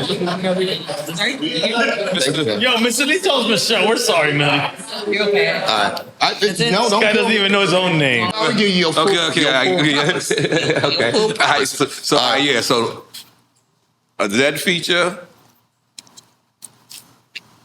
I'm gonna go with. This is a producer, right? Right, I'm gonna go producer first. Okay. That's a hard dig because one. All right, fuck it. Never worked with him before. I'm gonna say Pharrell. I knew he was gonna say Pharrell for some reason. Cause you win. Yeah, I knew he was gonna say that. I swear to God. Come on, bro. This would have been some scary shit. Who's the? I know Preem. I know Dre. I know blah blah blah. I know Ye. Pharrell's nigga, the clip shit fire. I'm like, nigga, the track record be fire, bro. Yeah. So I can see it too. I'm gonna go with Pharrell. Okay. Now you said what was the other part? Yeah. Now feature wise. Now you pick. Feature wise. Damn it. One alive, one. Yeah. Not alive. In entire life. Yeah, I can go with that. Yeah. Like in the world, nigga. Yeah. Oh, nigga, just I forgot to save humanity. All right. Oh, wait, I mean that you already fucked that up. All right. Chi get the yeah. I don't want to offend anybody. I'm gonna go with Yeshua. Who? Jesus? Exactly. Jesus? There are no J's in Hebrew. Oh shit. I'm gonna go with Yeshua? Yeshua. Yeshua. I don't think no one picked Jesus. So I don't know what you guys are saying. Jesus, but Jesus is talking to you, so you can't Jesus tell a feature? Jesus I'm picking you. He's a feature? That's fire. And Jesus rhyming. No. Yeshua. There are no J's in Hebrew. Man, that's Jesus. Man, let's get it real. No, that's your Spaniard that picks you out. There are no J's, nigga. It's Jesus from Southgate, man. Right from Southgate. Hey, homie. Hey, Holmes. Hey, Holmes. No. So I go Yeshua. So I mean, I might as well cut to the chase. That's the lie. That's the lie. Because Jesus is alive. He died and went somewhere else, nigga. I'm talking about the guy. My bad. You got too smart. Right, yeah. I was picking up what you put down. Okay. Now, let's see who I would pick physically would meet on their bodies. Let's see. I'm a fan, and I would go with. I'm gonna throw you off. Duran. What the fuck? My favorite group. Let me hear The it. dudes with the feathers in their hair? No, man, they don't got feathers in there. Save a Prayer. Some of the illest records ever. No, Duran is dope. Duran is fire. You say I tried to sample Duran on this album, and the company was like, not at all. they're British, right? Mm-hmm. Yeah. One of the greatest records ever written is called Save a Prayer, and I was a little kid watching MTV, and it took me 15 years to understand. See, the best thing about writing before the dumbification of rap is that it was dope. Mm-hmm.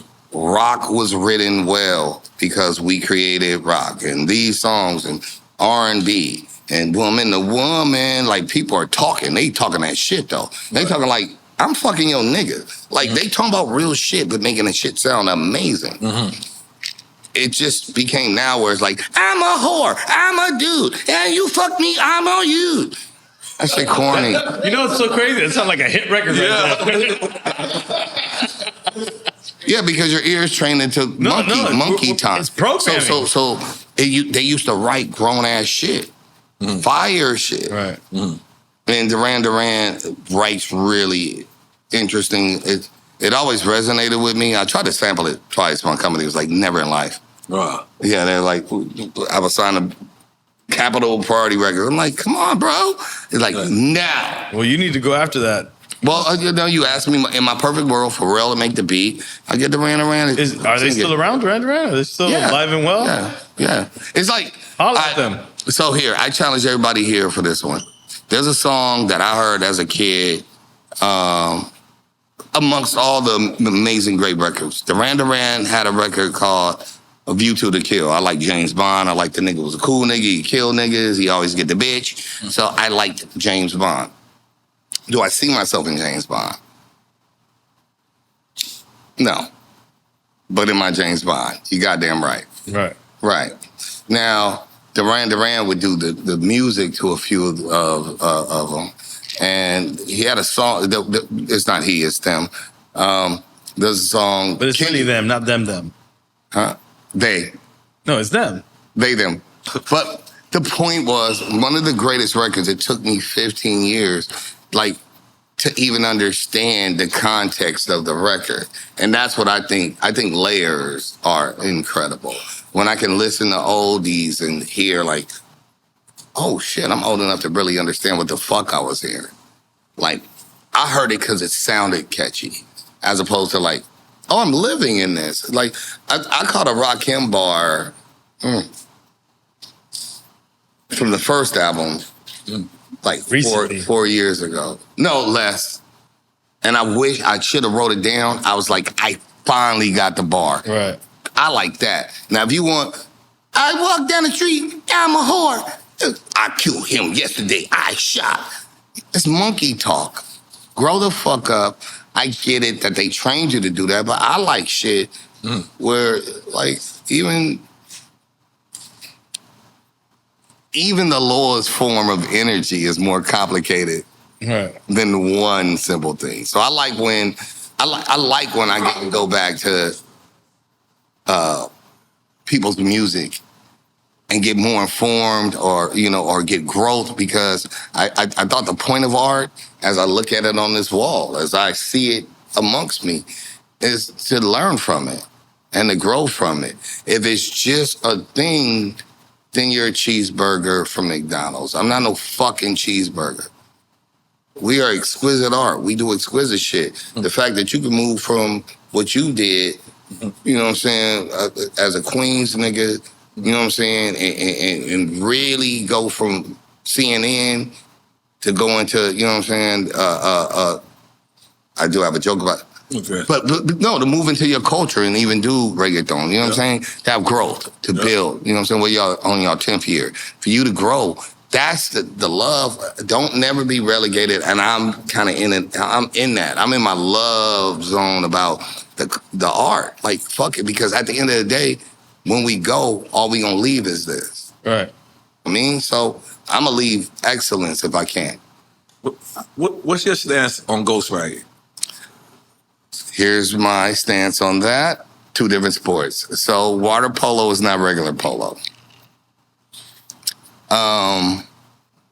Say it again. Water polo is not regular. All right, polo is when they on the horse and they hit the right. But there's a water polo. It's not regular polo. Right. Which one do you think is more difficult? Water polo? It doesn't matter. So I'm just going to tell you different skill set. So he asked me a question about ghostwriting. So I'm going to name 3 people, because then you can use it. Kanye West, Dr. Dre, might name 4. Allegedly, others. I said Kanye West. I said, Diddy. So Diddy said, don't matter if I write rhymes, I write checks. Dr. Dre has never said, I'm the best lyricist. I respect him. Different sport. He's a producer. Right. But don't act like you play my sport. Right. Don't. You don't come in with niggas helping you write 4 or 5 of your bars. 7 or 10. At what point, does it become them and not you? Hooks and production are one thing. If you don't play my sport, fuck out of here. I play a sport called bars. The rest of y'all playing the game called convincing bitches and white people that you're popular. You can't beat me at what I do. And I don't give a fuck if you got a group. So the bottom line is, we should just call a thing called once every 4 years, No internet, none of your hype people, none of your help writers. I will air your niggas out. I'll air your favorites because if you over here with niggas helping you, throwing you bars and whatever, you can help with a hook, you can help with production. You cannot help me with me expressing myself. Period. No, and now, motherfuckers is using ChatGPT to help. Yeah, I was about to say, that was my next question. Which is wild, confidently. I've seen people, I'm not going to name no names, but they confidently saying ChatGPT is helping. Well, again, every tool... Rhymes, hooks, whatever. Again, every tool is a tool. You're just not playing my sport. Whatever that sport is called is something else. That's not water polo. That's called salad polo. Cyber polo. Right. You can do whatever you want to do. Just don't act like you me. But Kendrick said they not like us. You not like me. If you don't write your shit, you beat it. My nigga, what game we playing? You not capable of depth of character. You don't know how to express yourself. You need other people to help you say... You need a therapist. I gave an analogy a long time. Therapist. No, well, but basically that's what they are. They're your therapist. Here's my analogy. Who's your favorite basketball player? Who's your favorite football player? You don't give a fuck. John Elway. Okay. Jesus Christmas. Cool. So John Elway. Y'all niggas don't know who John Elway is? Definitely. It's OG shit. Yeah. Even I remember. Legendary. Yeah, That's how you know him. Yeah. You even know? Of course. That's when I actually cared about sports. Broncos. Okay. So if you started watching the playbacks of John Elway, he was a quarterback, right? Mm-hmm. Right. So if you saw Elway, and he was doing it way every time, you freeze frame it, right? And this is gonna get racist, but it's hilarious. What? Watch. Let it rip, I guess. Oh, you know, watch. You know me. So, N.O.R.E, you watching these.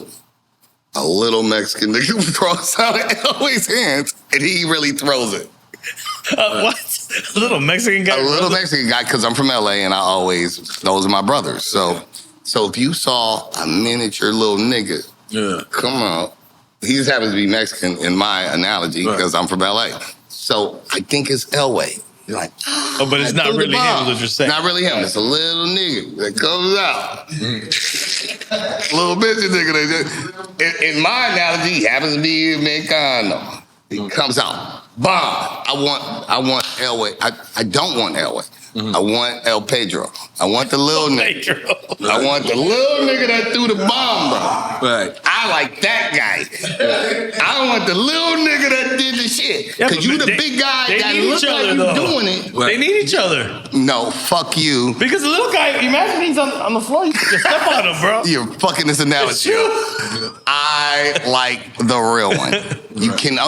I never went to McDonald's expecting Ronald McDonald to come out and make my hamburgers and take my order. Right.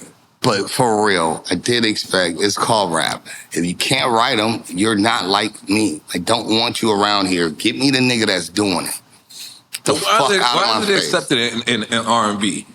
Because they do a lot of hard work. Because they hold notes. And they what? dance, they sing and they dance. Nigga, rappers, we don't have a hard job. Yeah, but how come? Let me ask you this: how come Chris Brown could be related to one of the greatest of all times, and he clearly is great, but you find out that Chris Brown didn't write some of his songs? Is he still? That's how come he can normal still in be his, great? in his genre. Look, So he's not great. We cannot be. We have to be honest, man. Right. In hip hop, we have to be different. honest. This is the thing. Our In hip hop, genre. it's not normal. It's not. In the genre of R&B, that is a normalized thing. Songwriters. People collaborate more. Michael Jackson, time's out. I never thought Billie Jean was not his lover for Michael Jackson. When did I was a kid. I knew this nigga was not fucking on nothing. Yeah, I wanted in that cup. Yeah. Billie Jean, nigga, the lights. I was like, he's the baddest. Come on. This is rap. Yeah.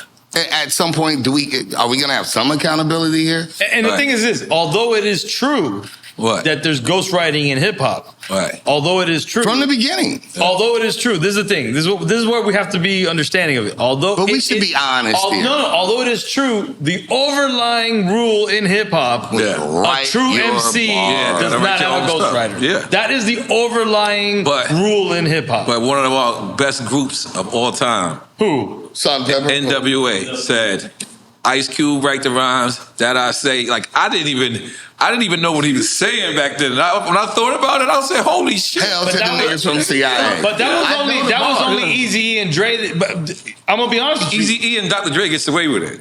They But did. they never said they were the They were Wordsmith. never saying they were MCs or rappers. Really, truly. Right. They were a team MC doing Ren the and job. Ice Cube were the only true MCs in NWA. Okay. And then came DOC from Texas. Of course, and DOC. And he was writing. Right. Writing like a motherfucker. Right. Incredible. Incredible artist. Incredible. But Dr. Dre ain't never said, yeah, I got the bars. Yeah, DOC, you know what I'm saying? Like, he ain't shit. I'm Dr. Dre, Doc DRE. I spit all this shit. I wrote for Eminem. These other niggas like you shenaniganing. Right. They did not. And I think, if nothing else, it's called rap. Mm-hmm. If you can't rap good, beat it. Mm-hmm. If you don't write your raps, but you're good to the system, great. Just don't act like you do what we do. So I think Kanye should have stopped from the beginning. I'm this and I'm that. I'm like, stop. I'm Van Gogh or whoever the fuck you think you are. You're a cornball. I'll tell you some scary shit. Well, So you don't think Kanye's talented? I think he's hella talented. Well, you know, I lived with Jay-Z. It's time to stop with the shenanigans. Jay-Z? You lived with Jay-Z too? I did. I lived on State Street. I lived before this album came out. That's why I got the Jazz-O record. Man, hold up. You lived with Jay-Z. I lived on State Street, nigga, On the with street Jay. with Jay-Z. No, I lived in the apartment with Tata and B-High and Jay-Z. Who else did you not live with then? You fucking live with David Batty, live with this guy. What are you doing? What Airbnb company are you tied to, bro? Stupid fucking LA kid that went on a dream called believing this rap shit. I was getting a bag. I had already fucked up. I went on the journey, bro. That's dope. Yeah, I mean, shit. Ask them if I'm lying, nigga. They gonna tell you. Nigga, my story adds up. Thank you. So these niggas' stories don't add up. All right, what's the Jay-Z living story? Jay's my label mate. First album. Priority. Yeah. Right. Oh yeah, that's right. Right. That's right. Yeah. So that's how y'all connect. Yeah. And at some point, what did you think about him when you first met him? I actually protected him. Snoop shitted on him. Who? Snoopy Dogg, our label mate, shitted on him. Really? This is during the beginning of the East Coast West Coast shit? No. When then? This is East Coast killer, West Coast cat pillars, little monkey niggas turn gorillas. I'm on the radio. I'm up and coming. We're all label mates. Snoop calls in and shits on Jay-Z. And they ask me what I think about it. And I say, I think Snoop's wrong. I don't think he understood the bar. So I say, Jay-Z ain't sold no records. The company Priority don't fuck with Jay-Z. But Reasonable Doubt is fire. I'm like, Reasonable Doubt's already out? yeah. Okay. It's a failed record. Failed? Failed record. Yes, it's failed. Do the math. See when it comes out. See when the single comes out. I'm telling you what the execs are saying. His B-side. Knock the Hustle already came out as a single? No. Dead Prez. Dead President. Dead Presidents come out. They on the Foxy boat. record. No, ain't came out because they're never. What independent asshole label would shoot a fucking record for a B-side? Right. Back then. It's over. I'm telling you what the execs, the bean counters, are saying. Boy, he wants us to shoot this. They're saying it in front of me. I'm an artist too. I'm signed for my amount of money, whatever. They're like, nah, we're never gonna do that. I'm like, I think it's fire. This album's incredible. And with the premiere record, I'm like, this shit fire. And I already know, bro. That's the Hawaiian Sophie nigga. Right. I know what I know. Now, maybe you bean counters don't know who you dealing with. Niggas fire. Snoop don't know. So I told my. So why did you think Snoop did that? I mean, I never because he didn't know in that all East and West. This is the Ice Cube's. No, what record is this? This is the first Jay-Z album. No, but the Snoop record. I don't know. That's not my issue. Chris, we gotta get to the bottom of this, man. You Google it and put it up on the shit right now. Google it, man. And you pick the date, nigga. I never heard this. I gotta make up the date, nigga. You think I'm gonna look crazy? I never heard the Snoop one had Jay like that. So anyway, we're on the radio.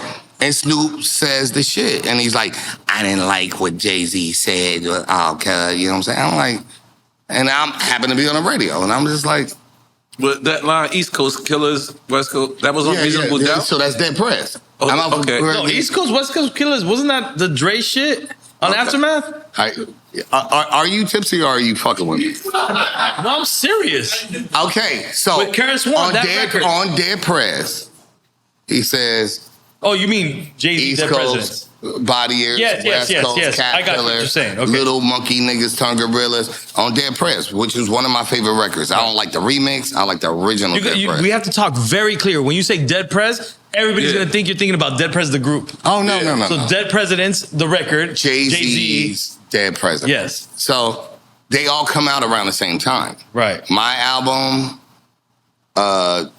Jay's record, Jay's Jay. And so I remember just being on the radio in LA and I had to defend in LA Jay's record. I was like, I don't think the sophisticated ear would know that Jay-Z's not dissing LA. I said what I would find offense to is too much West Coast dick licking, got it. Which is a different song. That's 222s. Mm-hmm. My ear's to the street on these bars. I'll tell you when a nigga talking slick. Because I can talk slick, too. I shoot at niggas, too. So, whatever. We get, all your favorites could get it. But I don't think what Jay was talking about was that. He was trying to do, Queens niggas talk different than Compton niggas. That talk different It's like when I told N.O.R.E, Rick Ross wasn't saying you in Hustling. Yeah. That was a conversation we did have. Oh, damn. Yeah. So, with that being said, I just always wanted, because I felt like you were lying to me. Who? You really had it? You remember Hustling? The real N.O.R.E. No, he's talking about the real I know the real. I told him, not you, bro. Don't worry, it's not you. It's not you. Not at first. I didn't. Oh, shit. I told him, no, don't worry, it's not you. Not don't worry. He wasn't worried. That was but my I just told innocence. him, not you. It's not about you. Yeah. I got over it fast. Wow. Yeah. Okay. You're a good friend. You guys have been good friends. Drink of that? Really? Salud, yeah. Salud. Fuck it. Salud. Want to take a shot? I want to kill you. How do I do that? You want to kill me? Have some of this. No.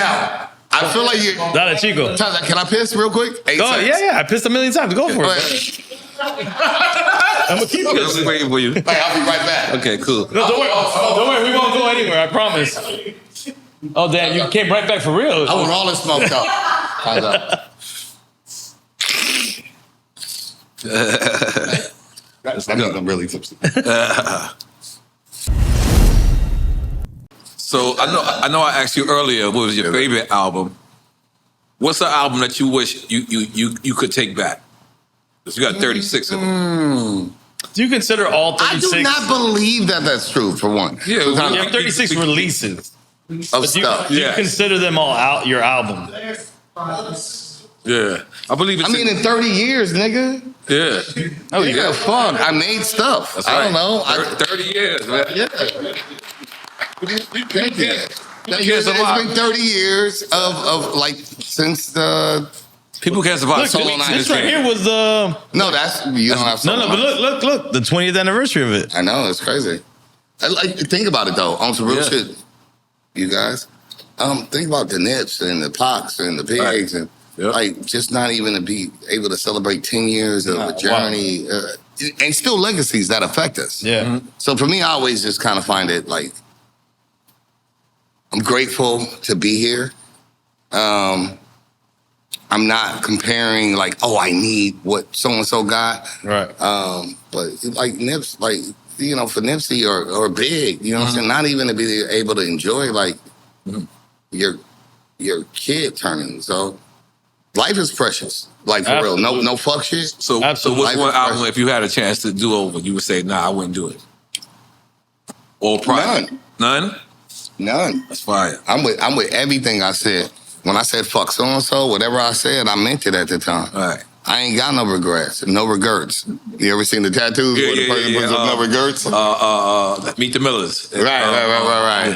Yeah, I'm totally okay with, like, even if I feel differently now, at least I felt how I felt, at least. Because these are time capsules about how I felt at the time. Absolutely time capsules. So maybe I was mad at my mom. Maybe I was sad about this or whatever. These are time capsules. That's what art is. That these people, everything that we do, every monument, even us as fucking children. Think about this from a philosophical standpoint. We are the culmination of everybody before us. Wild. I'm talking about for however long you think people were made. That survived for you to be here today. Right. We are just here, and now we're parents, and we're creating art and whatever. We're like, fuck Caesar, or fuck this, or I like Nikes, or, I mean, it's a beautiful journey, man. I'm trying to embrace the grind. I'm trying to embrace the journey and enjoy my life while trying to at least do a good job while I'm here. You know what I mean? That's I would hope that's the most important thing is like enjoy it, live it, love it, and capitalize off of it. I want big bread, but big fun. I do. My mom before she passed, a long time ago, she fucked me up. And I'm gonna share something personal. So my mother only just died about 7 months ago. I got 4 sisters. Thank you. Thanks for the condolences, but that's not my issue. I got 4 sisters, 3 older, 1 younger. So what makes me tick has never been, and I'm a Creole. My mom from Louisiana, my daddy from Arkansas. So I'm just clarify what the fuck I am. Ain't no nigga ever gonna change me anyway, because even when I was born in LA, I used to be the darkest kid in my family. You a Latino, I'm a Creole. French blood, whatever. So I've always had a journey. I wrote about it on my first album. You're not gonna force me to do shit. Always felt very strongly and had a strong protective family about self. I made many mistakes, but my family allowed me to make mistakes, and my homeboys did also help me too. But I think one of the things is part of this journey is the love part. I grew up Catholic as fuck. I know my 7 sacraments. I didn't grow up with whatever. Like, even in LA, like, you asked me about Crip shit. I'm telling you, it was much harder to even identify with blacks culturally, because I identify with Latinos. I mean, who's poor and Catholic in LA? So I always feel like the bigger point is to express yourself. And I'm grateful to have an opportunity to, at 50 years old, to be able to express myself and be honest and hopefully not bitter and jaded, and inform people about, because I didn't listen to my father I listened to my mother because she's a tyrant. She was a tyrant. She was awesome. But, you know, that we do better. Like I want to be able to be in a place where I can give people gain people up, make sure, you know what I'm saying, we're protecting what's most important, which is all our civilizations, all our people. How do we build bigger businesses? And I really don't even think that we should even start celebrating people that have been celebrities, because they don't deserve to be celebrated anymore. I think after 200 million, if you ain't helping nobody, then we shouldn't talk about you no more. If you make $200 million and you ain't out here really doing the people's work, you beat the monopoly board. Right. You're gonna fold yours up, and then we're just not gonna give you nothing. We'll find somebody else. Find somebody to help. I think we need to start bringing our energy differently. I don't have to shit on nobody for me to feel better. I don't think that like people are all like algorithms. Niggas act like algorithm is like, I don't know. Like niggas God act, talking to them. No, niggas act like the algorithm is like science, like pi. They were like, so you know what I'm saying? Like, certain degrees, shit freezes. And then a nigga make it. And guess what, nigga, he look like? Not like you. Elon Musk changed and called it something different. Right. Twitter became X, and nigger and beaner became a word. Way more often. Stop bowing to white people's ideas because you are going to lose that game. Right. Stop, Latinos. You're not gonna like this, but I'm gonna say it. Stop thinking you're Spanish. Spain don't like you. We do. Stop bowing to America. America has told you you're not welcome here, except here's the truth. It's our land. We gotta start learning how to love each other and stop letting these constructs change us from being the best people we can. And that's really one of my bigger points about even this album and everything I've ever tried to make. You could take my money, but you couldn't take who I was. You could take me being important, but I'll bar your favorite nigga out. He can't beat me rapping. You can make it more important than me. Yeah, I got a good face. I'll take his bitch. I do. So that I'm on that. I want us to like get back to, for the culture, for business, we can own our own businesses. And I think that's kind of part of the reason why I've always stuck to my guns is because I came from a good family that supported the collective. Because if it's just about you, then think about it. You become the person that only thinks about you. Right. Think about it. Think about your billionaires. And a nigga be crying like, nobody like me. Are you kidding me? You got a B ticket. Elon's doing that right now. Well, I mean, I expect that from them. I know our own kind that sit in fucking ivory towers all over and be like, but you're acting like, I'm like, are you kidding me? I've had to talk to people. Have you ever talked to somebody that was so rich, but they're acting like I'm not, like, I'm like, my dude or girl, do you know how much money you have?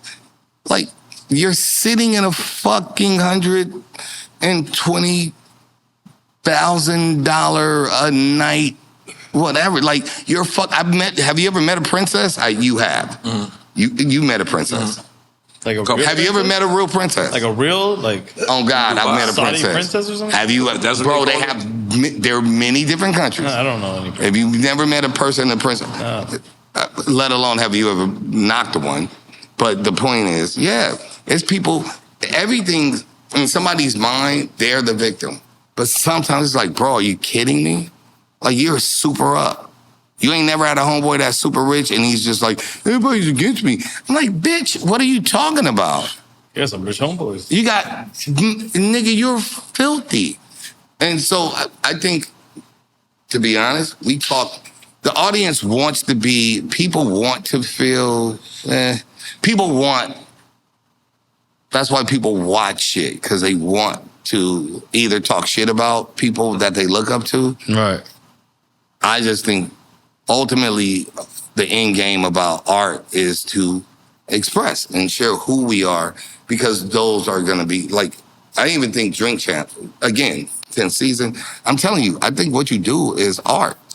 Because you get us all to fucking turn into our real selves. And I think that's inspiring. I think it's fun. And we all, we know each other to some degree. Some shit got to get real. And tell niggas when they full of shit. You should, including me. You ready? Let me bounce around with the track list for a second. Leopards Eat Face. I've heard you say that before. Okay, in an interview. Yes, sir. So, what does that exactly mean? I know it's self-explanatory, but let's just break it down. You about to roll a cigarette? Go ahead. You can roll it. Don't smoke it. Did you smoke already? We'll go outside. I'll go outside with you. Did you smoke? Well, you said you were going to smoke a cigarette, did you? No, I said that was earlier. I said I was going to go poop. Oh. Man, whoa, relax, buddy. And then Quik came out like, yeah. Like, I pooped already. So, yeah, I lost. I couldn't even poop. Yeah. It was like it got weird. So leopards eat face. All right, so I'm sorry, no. No, all right. So the saying is actually like this. Don't put your face towards a leopard, knowing. Right. Yeah. So yeah, it's a metaphor for like if you already know what's gonna happen and you do it, don't act like you're surprised if it happens. Right. That's really the metaphor. So it was really about political shit. So really, it was like Latinos for Trump. Yeah. You got to point at me, buddy. Hey, man. Got weird. I promise to God, I did not. I was just... No, I'm Cuban, but that wasn't me, man. Muslims, niggers for Trump, whoever. Jesus. Hard R. Christmas, I did. You can mute it. Hard. That's what I call niggas. Niggers, hard R. Hard R. So, hard R. Hard R for Trump. If you know the dude don't like you, and you do it. I mean, why are you looking at me? I like the nigga. Bro, look, time's out. He's blaming me. Can you run me a blunt without the minus the That's Boris, man. Boris, you love me? Hold up. Can I just get the blunt? And then for the looks of it, put a little sprinkle in there. just looks like He's gonna give me cocaine. Yeah. I know it's kind. I know it's kind. Boris, hook me up. Come on, bro. Let me get one. Yeah, like a black and mild. Oh, just a regular black and mild? Yeah. Just a regular. The Swisher. On God. Yeah. Just regular? Yeah. Hey, I'll come with you outside to smoke a cigarette, man. Come on. Yeah. I'll go with you. We got to. Yeah, because... You know, I was told, you know. Yeah. Because I would have done it, though. No. Come on, let's do it. Is this cool? Can I put that in? Yeah, of course. This is amazing. Thank you, guys. Absolutely, man. You say you got 2 more questions? Yeah. Okay. You got to do I want more questions. Well, I got some statements, actually. And question statements. Okay. Yo, I want to do another death round. I'm just, you know, my job is me against you. Okay. Relax, buddy. Relax. He's a relaxed guy. We've gotten drunk enough in our life. In facts. Absolutely. Yeah, you back on? Yeah. Nah, so I just wanted to go back actually to your sons because I just want to highlight them, man. We didn't say Coast Contra. The contribution that they bringing in today is amazing. It's amazing. I know as a father, I don't need you to go in depth because I know you said they could speak for themselves at some point, but you and Tidra having these kids, I mean, and what they've become as artists. And I hope they've been good kids to you guys. Well, look, people go through journeys. Right. I can only say that I remember, I hope this lands well. My first album, Solo Nights, I wrote to me. By this album, the second one, I started writing to them. I've written because this is therapy for me. So I hope the culmination of anybody's journey is that you're explaining yourself in real time to people you love. You know what I mean? Whether it's to my mother or to my sisters or to the love I lost. If I'm like, y'all fucked up. You know what I'm saying? I went here. I made a left when I should have made a right. And if that affected you, what I'm trying to say. So for me, I write from a truth. I don't write from trying to get money. Right. Some people are writing like, oh, you can get money. And if I just say the right thing, I can get a lot of money out of people. I never wrote from there. I always felt like, to be perfectly honest, my friends and my own horrible nature, I'm gonna land on my feet. I'm gonna get some money. Right. I'm gonna take it out of somebody. Like the other part of me, my negative energy. But my positive energy, I've always tried to write from my heart, not from really my ego, and not from like bitter. I try to write from love and try to write from like, what am I really experiencing in real time? And so for me, you know, with them, I want them to have their journey. I'm still in my journey, so they can write theirs. I'm writing mine. Their mom, that's her journey. Me and her, what's behind closed doors with me and my sisters, and you know what I mean? But what's sorry to cut you, but what's dope is she's an incredible artist. Of course. You're an incredible artist. And then now you have these twin kids that have become incredible artists that have made incredible careers. But again, we're negating two other people. Who's that? Coast Contra is not two niggas. No, of course. But all I'm trying to share with you is, again, I don't even know how that affects those two people. Right. So I want them people to have their journey. You mean the group as a whole? Yeah, I want those four people. But of course, but you're on our show, and we're talking about specifically you and them and part of that group. Right. They're out of my dick. So what happens is, when a boy and a girl like each other, they. All right, the birds and the bees, buddy. Relax, relax. We get the birds. Oh, listen, let me give them. I'm going for it, right? Let me give Coast Contra their props, and it's not just your twins. It's the group as a whole. But because you're here, we're talking about the twins, a part of that group. I love them. And what's dope is that oftentimes in hip hop we say, "Oh man, I wish these kids today would sound like blah blah blah blah." You know what they did? They sounded like what we blah blah blah, but even modern day version of what we want hip hop to sound like, better than even we thought that it could sound like. And I am extremely supportive. It's just I want them to have. Let me find out you're competitive with your own kids. First of all, you want to battle them? You want to battle your kids? That'll be weird. I would give my sons my fucking lung. Okay. I just want to make sure because you sound like you ready to like what? I'm treading lightly because young men need to feel like young men. You don't want them to get props? I want them to feel like I'm not stepping on their toes. You're not. I'm just trying to tell you. It's a part of your legacy. Legacy is legacy. Well, again, narratives are narratives. And what I'm trying to do is, with their mother, with them, with my family, is to make sure that, and with my homeboys, you know what I'm saying, that I say respectfully, like, it's really cool to talk about, with P, when we were in real time. Children's perceptions are different than parents' perceptions. Absolutely. And so I want them to be able to tell their story as opposed to me having my version. They'll tell theirs as they tell. But Raz, they will tell their stories because they're making a great career for themselves, and they will have. They make more money than me, but I don't want to keep talking about that.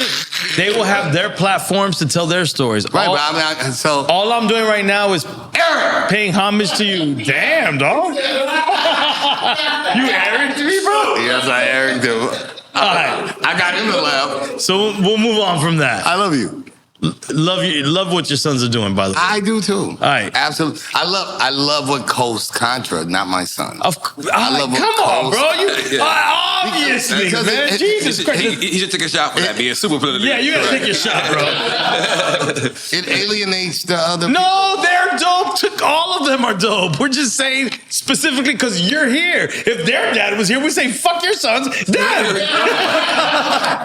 Oh my God. That part. Don't mean that, by the way. Yes, you did. No, I meant it literally not. No, it did. Literally not. Literally, I don't know. That didn't make sense either. Isn't that a Bay Area thing? No. So LA, different hoods do different shit. Okay. And then honestly, I think it's a New York thing. Really? New York. I feel like that's Piccadilly. No, for real. Wait, but that would be Bay Area too, right? Piccadilly? No. No, I'm telling you. I feel like E40 would say Piccadilly. No. You know what New Yorkers did? LA niggas would do like hood shit and click shit.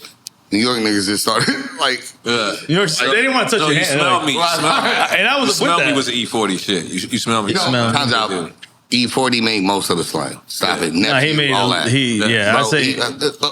Times out. I wasn't there, but most of LA slang and even Atlanta, and let's start speaking on some other shit. I'm gonna move this needle. Okay. A lot of LA slang is bass slang. A lot of the production of the South of Atlanta, because Too Short and E40 went. It's highly influenced. That's bass sound. Even what LA does right now, that boom, boom, boom. Last time that I checked, it's bass shit. Yeah, for sure. Period. So we always like Hip hop was created in the Bronx. Most people don't argue that at this point. Right. Certain vibes got caught. So all the Atlanta vibes, the LA vibes come from the Bay. And we should give them that credit. I think motherfuckers trying to remix shit is whack. I remember when Jay-Z was wearing white t-shirts in New York, and then they was like, hat to the side and white t-shirt, and New Yorkers, and we're arguing like, bitch, you did not wear white t-shirts, because when I was in New York in my white t-shirt, I remember I had a Rolex. I'm in Times Square at my hotel, and the girls, back then I'll date myself, but we wearing white tees with the Rollie, with the LA hat, but we bagging the girls and all the, so right. We're like 18, but we bagging like 18 and like we could get the girls at McDonald's. That's how old we were. You know what I mean? I don't know if that makes sense at all. But when you're a kid, when you're 18, upperly mobile. You said McDowell's? McDonald's in Times Square. I thought you said McDonald's. I could get the girl at McDonald's. That's how old I am. So in 1995 and 6 and 7, when you're not old, you're a teenager, and but the girls would be like, I remember one girl, like, she's like, why are you wearing your undershirt, yo? In New York, and we just yelled. We was like, bitch, bitch, bitch, bitch. This ain't no undershirt. Charlie would have loved this conversation. Oh, we were angry. We were like, what do you mean? This was our suit. Uniform. Yeah, this is our uniform. Mm-hmm. She said, why, no disrespect, why are you wearing your undershirt? So, like, for that to go from undershirts to Jay-Z making it like, it's our uniform, it was like, that's not, no. We wore white t-shirts, 2 pro clubs in LA. Mm-hmm. This is before Cash Money was doing it? Stop it while you're behind. No, let's just be hip-hop. LA created the white tee. Knock it off. You guys created the black tee. Who, Miami? But who's we? Atlanta, the South, but the T, as it fit, is an LA thing. It's I didn't notice that. But I think Cash Money made it really big. Stop while you're behind. I actually think so. You stop while you're behind. The white tee, Jay-Z, with to the tilted brim. Was it Jay-Z? I remember record labels guys. telling us when we go to LA, don't wear white tee. Right. But I thought the white tee was the dope boy thing. That was the dope boys in the South. That's what it's an LA uniform. We were taught to wear that. That's how girls liked you. You wear white tee. If you got your money up, you got 2. You wore 2? You would wear 2.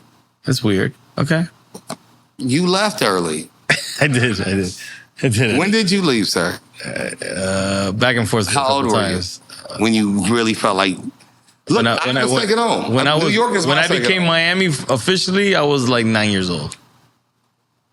So I got dog years. So my dog years are LA and New York. Like when we had a cousin. Yeah, I had a cousin in Harlem. So dog years. But I'm telling you, LA shit. White tees, 2. Look at a Mexican. Look at the process. You don't need the khaki suit. You know what? When you say Mexican, I'm telling that makes more sense to me. We're all the same Mexican animals. homies would wear the white tees. We're all the same animal. You don't know the khakis. So the khakis, they were white with the khakis. Right, yeah. but you're missing a point. If you had money, you could wear Levi's. If you had a lot of money, you with could the creases. Yes. So that was khakis is broke. That's the uniform when you broke. Levi's, a little bit of money. Now $35.99. Then Guess. So what Guess is going to Guess? Nigga, I'm lying. I thought you said in my mind you said the Gap, but Guess you're right. Guess was the joint. You're right. So that's all. The process is the process. I didn't create the process. Right. I didn't create the culture. I'm just trying to tell you the truth of it. So yeah, khakis is what you would wear putting in work. Khakis is I'm selling dope. Right. So I would see my friends, and they have a jelly stain over here and a woot wham because what's a woot wham? Oh. You should know, EFN. I don't know what the fuck a woot wham is. All right, so I'm putting this out. I'm pointing to this camera. It's a nut stain? So, no, what? That's the whole brother shit? Wow, who would do that? I don't know what the fuck a woot wham is. I'm fucking with y'all. No, I'm talking about this guy. And this is my You got me here, bro. Relax, buddy. You said, I want to get you drunk. All right, I'll get drunk, all right, so look. So what a woot wham was, all right, if you're a friend, if you're 12, if you're 13, 14, 15, your friend stepped in, he's selling dope. You go see your friend, he got on the same outfit. It's the khaki suit, but his white t-shirt got stains. Like a nigga done ate, like niggas would sleep in the bush. Just like a Queens nigga. When the one slanging. Yeah, slanging. The guy's slanging, so he's outside. So he been outside, literally. Mr. Lee, you scaring us, 2 bro. days getting his bread up. Weird. So that would be the thing. So I would go see my friends, but on the white tee, it gets to tell all your stuff. So you'd be like, bro, you got a coffee stain, you got a little blood stain. Like, what the fuck are you doing? So that's what would happen. That's why the white tee. The black tea is a better idea, but in LA, that was the culture. I didn't invent the culture. Black tea is more practical. I think you guys are smarter but that has nothing to do with the price of rice in China. Who made the black tea? I don't know. He said Miami, but maybe. I think so. I think Atlanta did it. I think Atlanta did too. I think Atlanta. Let me tell you something real quick. As a LA transplant to Miami, one of the most proudest things that I found out was that Two Live Crew was born in LA. I didn't know that. You just fucked me up. You didn't know that? Never in life. What? Get the fuck out of here. They were all military guys that were in LA. But not Luke, though. Everyone. No, except Luke. Right? Except Luke. Yeah. Luke is He needed Miami. some crazy fucks. So you had Mr. Mix. Wow. Brother Marquise and they were always nice to me. And Fresh Kid Ice. From LA. Brother Marquise has records with Ice-T back in the days. Well, back in the days, dog. And they started the group together. Wow. And then Luke brought them over and saw the vision, and then they all made. So for me, as an LA transplant to Miami, I'm like, this is me, baby. Focus in on this camera. No, what do you mean? Don't cry. I'm crying. Why are you crying? That was amazing.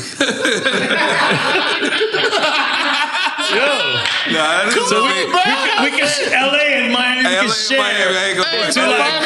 That is an amazing story. That is an amazing story. Come on, man. Oh yeah, in Miami Life. You know that he did the song Miami Life for what soundtrack was it? The Substitute. The Substitute. So it's funny because in Miami, because I'm here and he made it, and I was in the scene. They were like, "What the fuck? Ras Kass is doing a song about Miami Life." No, everybody. Well, no. The original people. Originally, people they were like, "Who the fuck?" They were a little. No, not who. They knew who you were. They were just a little upset. Like, why didn't they pick a Miami person for this?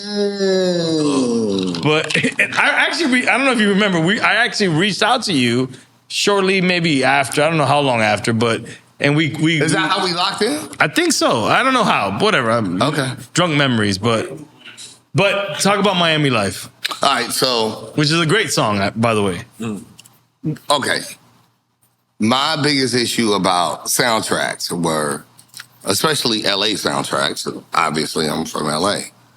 I'd be like, where are these other songs from? But hold on, can I pause you for a second? Sorry. Because I want to give context. I don't think even N.O.R.E understands. I don't know what the fuck. So there's a movie called The Substitute, right? Okay. Remember what's the other movie that came out? The LA one was Edward James Olmos. American Me or Stand and Deliver? Remember Stand and Deliver? Yeah, but American Me is way gangster. No, but that's not a high school. But that's not a high school movie though. Right. Stand and Deliver was. You remember the high school movie? Was Stand and Deliver? He was the teacher, right? Right. So another movie came out called The Substitute, which happened in Miami though. Right. In Coral Gables High, actually. Okay. And I don't know if it was based on a true story, but they filmed it in Miami, actually. And they was hating on it? No, so it was like the other movie with Edward James Olmos, and then he made, and then Lean On Me as well, in the same vein. But Lean On Me was based on a real person. He made one of the lead singles. Joe Clark. So he made the lead single, Miami Life, off of that soundtrack of a movie that's based on Miami. So can I land? So you and Pitbull was hating on that? No, Pitbull wasn't around yet. Pitbull was rapping. No, Pitbull was rapping like me. Pitbull was drag on. At that time. That part. Yeah. That part. No, so my biggest argument about soundtracks was, even if you're not from the place, make it sound like, you know what I mean? So I you know, when you ain't nobody and you just trying to get on, my whole shit was like, if I get a chance to get on something, make it about the movie, make it about the place. You know what I mean? Like, I don't want to hear a soundtrack about we in Mars, but a nigga like, oh, I'm in Neptunes. I don't want to hear that. So my whole shit was, I got an opportunity, and it was called The Substitute, but they show you, you know what it is, you know what I'm saying? You're going to see trailers, you're going to see all this shit. I'm like, well, fuck it, make it about the place. You didn't get to see the actual movie? No. Had you been in Miami yet? You had been? Yeah. I had already been. Like your family, like Tidro didn't like no baby mama. Okay. There's no kids. Okay. It's just me having opportunity. But you've been out here though. Yeah. Okay. I've traveled. I've been with Coolio. Like the homie's been up, bro. You know what I've noticed? You got a really good memory. Yeah, his memory's impeccable. Never smoked weed. But he drank a lot, which is weird that he has good memory. So I'm very suspicious of you right now. I'm kidding. Okay, I'm let's kidding. play Miami Nice. Miami Nice. Michelle. Millie. No, Millie, bro. Millie. We can't give her another name all of a sudden. She's gonna kill me. Sorry, Millie. Sorry. No, I was talking shit. Please don't kill me. You're good. I got you. Thank you. Appreciate you. Okay. So long story short, no, I didn't. So my opinions about movies, like the soundtracks didn't match the movie. Right. So I was like, if I ever get a chance, I'm gonna mirror the movie. That was my whole thing. And so when I got an opportunity, the first one I got was the Street Fighter soundtrack. Street Fighter? Yeah, the Street Fighter soundtrack, the original Street Fighter soundtrack. You was on that joint? That's how I get my first fucking source quotable. Oh, I gotta go back. We went all around the planet pitching and no one hit it, which is me and Saphir. Oh, yes. So I get my first. Yes. Period. But now I'm on the soundtrack. I'm like, but it's in Miami. And I'm like, I've been there. I'm not from there. But let me start learning. All right. Like, I don't want to write some shit and be talking about some shit and talking about a street that don't make another sense to a street. I just want to, like, because if nothing else, honor the place. You know what I'm saying? If this movie is about being in Miami, being in high school, well, I just came out of high school, I need to understand the best I can about Miami, the best I can. Right. You know what I'm saying? In my small experiences, but honor the movie, honor the place. That's, look, it don't cost you nothing but a little bit of time to learn. Right. I'd rather do it. So that's why I did it Miami Life. I was just like, really, I called it Miami Vice. I was going back and forth between Miami and LA. And then the company was like, well, just They said you wanted to name it Miami and LA? No, I was going to call it Miami Vice. Oh. No, I think Miami like the Life TV show. was the better. But when we made it, I wrote it. I knew people here. I had been here. I saw the trailers of the movie. I understood what it was about. And I was thinking about me in high school. I had homies that were in the movie as extras that were real gangsters that played gangsters. And I just wanted to honor the city. You know what I'm saying? Like, I've been here. Like, I don't want to be on no fuck shit and be some out-of-towner and like, why is this soundtrack got this nigga from way over here? Because I think that's dumb. Nah, you did it justice. Yeah, I tried my best. Nah, it was dope. It was dope. I tried. At least I gave a fuck. Nah, it was dope. I thought it was super dope. I mean, for hip-hop heads, thank you. We appreciated it. Yeah, walk these streets with more heat than Alonzo Mourning. Yeah, you know what I mean? Originally when I first was like, what, Razz did this? Oh, okay, it was dope. Yeah, I just wanted, again, not my home, but I've been here. It's, I just want to honor that. So think about it. It's like if Razz did Left Rack Life. Right. It's That's like, how. if y'all got to produce it, let's just take all us out the equation and just say, you're gonna write a movie about a high school in Baltimore. Fuck, at least do some research. Right. I just want to learn. Now you said some shit that resonated with us. Right. So I just, 100%. for me, young boy, I'm just like, I talk some shit, then I got challenged. Like, well, you don't like when these soundtracks don't be sounding like LA soundtracks. They giving you Miami. I'm like, well, I got homies there. You know what I mean? Like, it's not my home, but let me try my best to at least be true to the movie. Right. I may not be true to the people. Right. And I'm a kid. So whatever. When you're like movies. 17, let's be true to the arc of the movie and trying to say this stuff. And which is, I guess, an attempt at narration. Mm-hmm. Not really acting, just narration. Like, I'm just trying to narrate, like, how many, I'm launching rockets and Scuds at Crockett and Tubbs. Anti, full of more rum than a Mai Tai, and despite high school, I'm just trying to say, I'm refusing to listen to what the PTA say.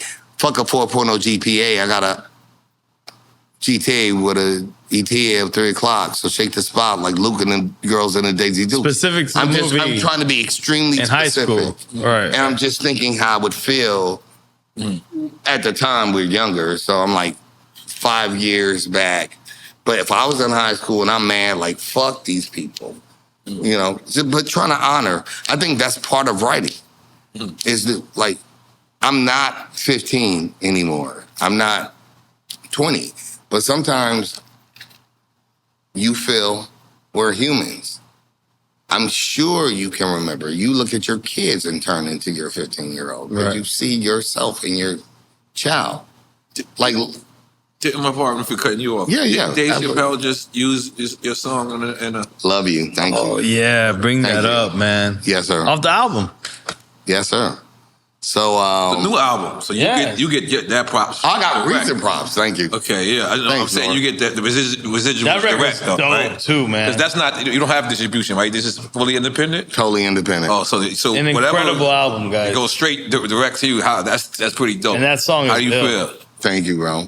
Right. Humble. Okay. Super humble. So, made the record. I doom scroll. I ain't gonna lie. Mm-hmm. I be watching shit. I end up watching like pandas and shit. I mean, like I be like, oh my God, the pandas are amazing. All right.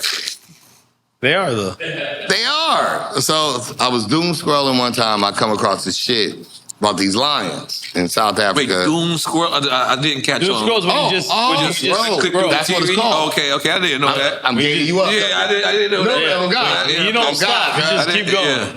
Yeah, I'm telling you. I thought it was called binge watching. No. I mean, that is, that's what it is. Okay. But it's modern day doom scroll. Doom scroll. Okay. I was doom So, like, scroll. when you watch the whole Sopranos in one sitting. That's binging. That's binge watching. This is when you scroll any other platform or whatever. Okay. Any other platform, doom scrolling. Yeah. Because eventually it's going to be something, you're going to die. The alien is going to get you, whatever. Yeah. So I think that's why they call it doom scroll. Anyway, I was watching. So we're not going to die? And the aliens are not going to come? No, not you. I was saying that's what the thing says. You know, I talk in my little lovely voice. So go ahead. It's the LA thing. Okay. We get nice before the evil comes out. Okay. Go evil guy. Yeah. So? I don't think it's going to kill me. What? I don't know. We went crazy. So go happen. No. You knew what I was saying. I feel like he just became you and you became him. Right. I don't know what happened right now, bro. I get into this. Y'all two going there. Y'all secret LA beef. No, I didn't know I was getting LA. I've been catching this whole interview. Pick it up? Yeah. I've been seeing y'all take it like that. So what happened? I do not want to smoke. So when do you get when you get that call? Is it Dave Chappelle? Yeah, the Dave Chappelle joint. See, bro, you just went wild right now. I know I did. Yeah, you did. You went crazy, bro. Mm-hmm. So go, Dave Chappelle. Go, stay focused. Ras Kass, stay focused. Oh shit. So then I go. The Ras Kass. That's gonna be the clip, right? Anyway. Dave Chappelle joint. All right, so here's how it goes. No, so cool thing. Just doom scrolling, come across this thing I think is super interesting. I get very inspired. It's about these lions. They basically react differently than all lions have ever reacted, because basically what happens in most mammals, which even in the world we live in, it informs a thought in my head. So what happens with most, I'm telling you, squirrels, moose, mammals. This is getting deep. Way deeper than this. I'm a smart nigga. Never get it fucked up. I mean, smart and deep is weird. Just, no, it's not weird. So, Bar, real quick. So most animals, if they're animals? most mammals. Oh, mammals. Mammals tend to murder the children of the bitch they want. Therefore, Dave Chappelle. Wait, I'll get there. I love him. I'll make this fast. So it become, who's loud? No, don't worry about it. It's Millie and Boris. Okay, so you're watching Love. Okay, so anyway. So you're watching Love and Hip Hop. So long story short, I was watching Love and Hip Hop, and then I doom scrolled into the lines. The point of the lines is that they behave differently. So I made a song out of it, and then I couldn't finish it. Eventually, Tupac's brother hits me. And it's like, I heard this record you made. Because the story's about 6 brothers. I couldn't get everybody I wanted. I had like Mopreme, like Pac, whatever. So we get the record together, put the record out, we give it out for free. Fast forward like a month and a half, I get a call basically from Chappelle's, no, not basically, from his exec producer who used to work at Priority. And she's like... That worked with Chappelle? Yeah, his exec producer. Okay. I hadn't seen her in fucking 15 years. I get a DM on the gram. I heard somebody had hit me like, yo, Chappelle came out to your shit. Like this thing I put out like a month ago. Like he was already doing it in his shows? No, he came out one night. Like I put out the record 2 months. A month and a half later, somebody texts me like, bro, I was in DC. Chappelle came out to your record. 1 out of 100,000 people was like, bro, he came out to your shit. I'm like, that's super cool. Blessing. Which is cool. That's but this is not the live show that aired yet. No, that is it. Oh, that is it. So you already knew they gave you the heads up? No. What I think is he comes out to everything. Who cares? Oh, you didn't know? No, niggas come out there, doom, doom, doom, doom. Who cares? Okay. I mean, I'm like, tell him I said thanks. You know what I'm saying? Like, I wasn't there. That was in D.C., bro. Just tell. You didn't know that was going to be that? Of course not. Right. I mean, we're all aware of each other. We say thank you. So it's not a big deal to me. I'm just like, hey, man, that shit's... Tell him I said thanks. Well, it's dope. He came out at his home. He from D.C. Right. So I'm like, that's you know the special was going to do that? No, not at all. You didn't know that was the special? Nobody knew what I'm that. saying. Nobody knew it. Right. So apparently it resonated with bro. The whole lion shit, that's why he showed it the way he showed it. So we got the Netflix special. Great bag, great opportunity. I was able to watch it with him. Everything. With him? Yeah, he brought me out to kick it with him, bro. To Yellow Springs? No, in Beverly Hills. You know what I'm saying? Like, sorry, buddy. See, this is when the West goes wrong. You're my big brother. Don't attack me. Bro, we're the same age. What are you talking about, bro? Cheers to that. No, that was it. So it was really cool, man. It just came out like genuinely. You got to sip it, don't count. Yeah, you definitely didn't sip that. You had a control, Raz. You had a control. Hey, you ain't got to. You have to gulp it. It's not a big gulp. Damn. Come on, Nora. All right, so hold on.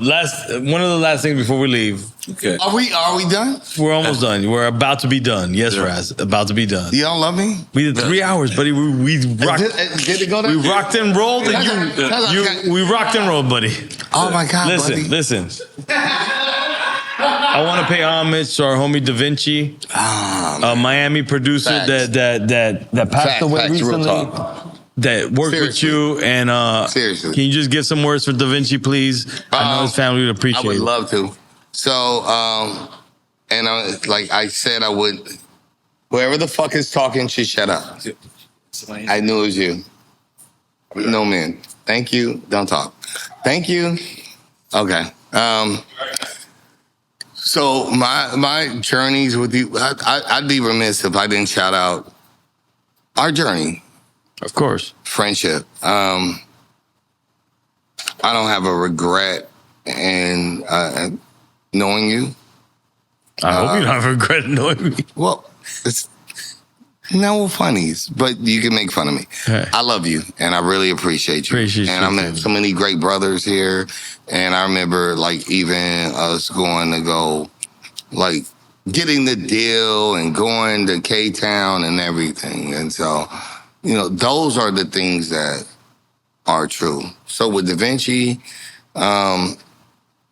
he knew Raz and Taj before they rapped. Your kids? They were there recording. With Da Vinci? Mm-hmm. Wow. So the Coast Contra, the Contradictory Coast, they were there. They were there. They were there even with Rio Low. So facts are facts. I'm not here to try to do magical stories about what didn't exist. No. I'm just saying. So my sons and this journey, like Da Vinci, we were working on a record. Did you connect with Chip? I'm gonna say this right here. Yeah, I did. Y'all good? Yeah. So you guys gonna work on those records? Yeah. And his mom and come on, man. Nah, his mom, their family wants his music to be out there. His mom and Chip, so Chip will get that done. Again. And I want to just say something really quick. Da Vinci worked a lot with Dilla. With Jay Dilla's family. Yeah, and I know. So and we would be remiss. So I with my dudes, with Tone, like it's all family. I let them know where I stand, and that's what love is, because you know, people trying to get in because it's cool to hang out with people is not the same thing as like loving people. Yeah. So still my brother. I was talking to Da Vinci, which is, you know, provable. I was working on a record. I was trying to get him, like, fix this hook. I was like, bro, I ain't got the hook. I got a song from 5 years ago when I was in a different space called I Just Want to Forget It All that he made with his homeboy. I'll play it for you. And I still want to put it out. It's crazy. But what I like is the love. And I want everything going right to where it should go. Give it to the family, how we build each other. Because at the end of the day, we will end up on the wall. And one thing you can't take it all. You hope to end up on the wall. Right. I don't want to end up in the ground. See, if you end up in the ground with nobody stepping on your fucking bones after your families, then what was your bloodline about? I want in on the wall.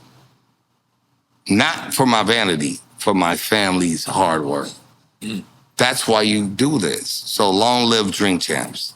Thank you. Long live Noriega. Thank you. Let me ask you one more question. I heard you say earlier that you was in New York with a white tee and a Rolex, and then I seen you in a couple of the interviews, and you had a Cartier on, and now you got a big boy Nautilus. You know what I mean? That's the rose gold, right? Yeah. I gotta protect. Are you protect? Yeah, that's it. Protect. Yeah. You're a big watch guy? Not really. I'm just I'm a jerk. I just like fly shit. Okay. I be like, what is that? I want one. I'm one of them boys. My car game is one thing. My watch game is. I don't even like. So even this, I designed it. I want it beefy. I want to give it like Kendrick. If you born and raised in LA, I want them beefy. Why are you LA racist right now? I'm not being LA racist. I'm just saying. Like, I'll do it for New York. I want to create your state. So I made. So that says LA on there? No, it's just look. Oh, okay. It's California. Well, it's the state of California. Right. So I want to go for New York. Oh, that's I want to go for Florida. Oh, that's like I want to beefy. Now, Florida looks like a gun. The first one to Florida state looks like a gun. Represent your shit. You know what I'm saying? Louisiana, I think it'll be a way. Yeah. I want to make them beefy, but it was my idea. I finally built something. Like, I'm from California. I'm born and raised. My mama from Louisiana. My daddy from Arkansas. I'm from LA. I'm just trying to build something. I want it beefy, and I want to have enough money to bless niggas. You know what I mean? Like, I'd love to come to here and, like, be up and just, you know what I mean? You being from Queens. Yeah. Make your Queen shit. Make your city shit. Go up. No, that's a dope idea. I didn't realize that. Yeah. It's Cali links, nigga. All right. I made that. Oh, I'd be remiss. Okay. He's peeing. Okay. N.O.R.E, you know me. Yeah. Sometimes I have fun. Let's see. Yeah, I'm about to have another drink. I know. I want one. Michelle's shitting on me. Millie. Wait, is he pooping? I gotta pee. I gotta go. Jesus. You can bother him from the seat. Come on. Hilarious. Come on, you love me. You know me. Let me be a dick. Yes. Come on, bro. Oh shit! You made me forget my shit. No, I can't do that to you. I can't. I didn't do it to him because it's hilarious. Millie, can I? Oh no, He knows. Take another drink. You know he knows so many dirtier things about me. That is insane. Man, I don't even know. No, Holy shit! Totally do. We went to some weird parties. That's for sure. You know all Can I get some kinds ice? of. He knows all. He knows some quid about me. So is there anything you think we gotta say anything before? Oh, okay. He's like, Maka hey, bing bong. I got. Okay. What the fuck was that word? Nah, listen. Exactly. Real quick. Bang on me. No. Look, I'm trying to create a. Nah, serious shit. Oh, I'm sorry. First of all, thank you, bro, because you got on my album, you got on my mixtapes. I never liked you. I've never liked you. And that makes me thank you even more. They never liked me. That's hilarious. Because I literally wouldn't be here today if artists didn't believe in what I was doing and mess with me. You're my and brother. obviously, this is the biggest example of it, N.O.R.E. Yo. All right. And come on. Yep. The regular, like, you've been brilliant. I was before. I knew him before you even stepped in brilliance, and that's dope. It's just that's what it takes. It takes us. Jameson. Honestly, so all's well. So bro. thank you, bro. I'm not gonna talk about your fetish with midgets or spy planes. All's well here. Oh, who? As I'm going to. Wait, hold on. See. See, this is where it gets weird. Let's look at the picture.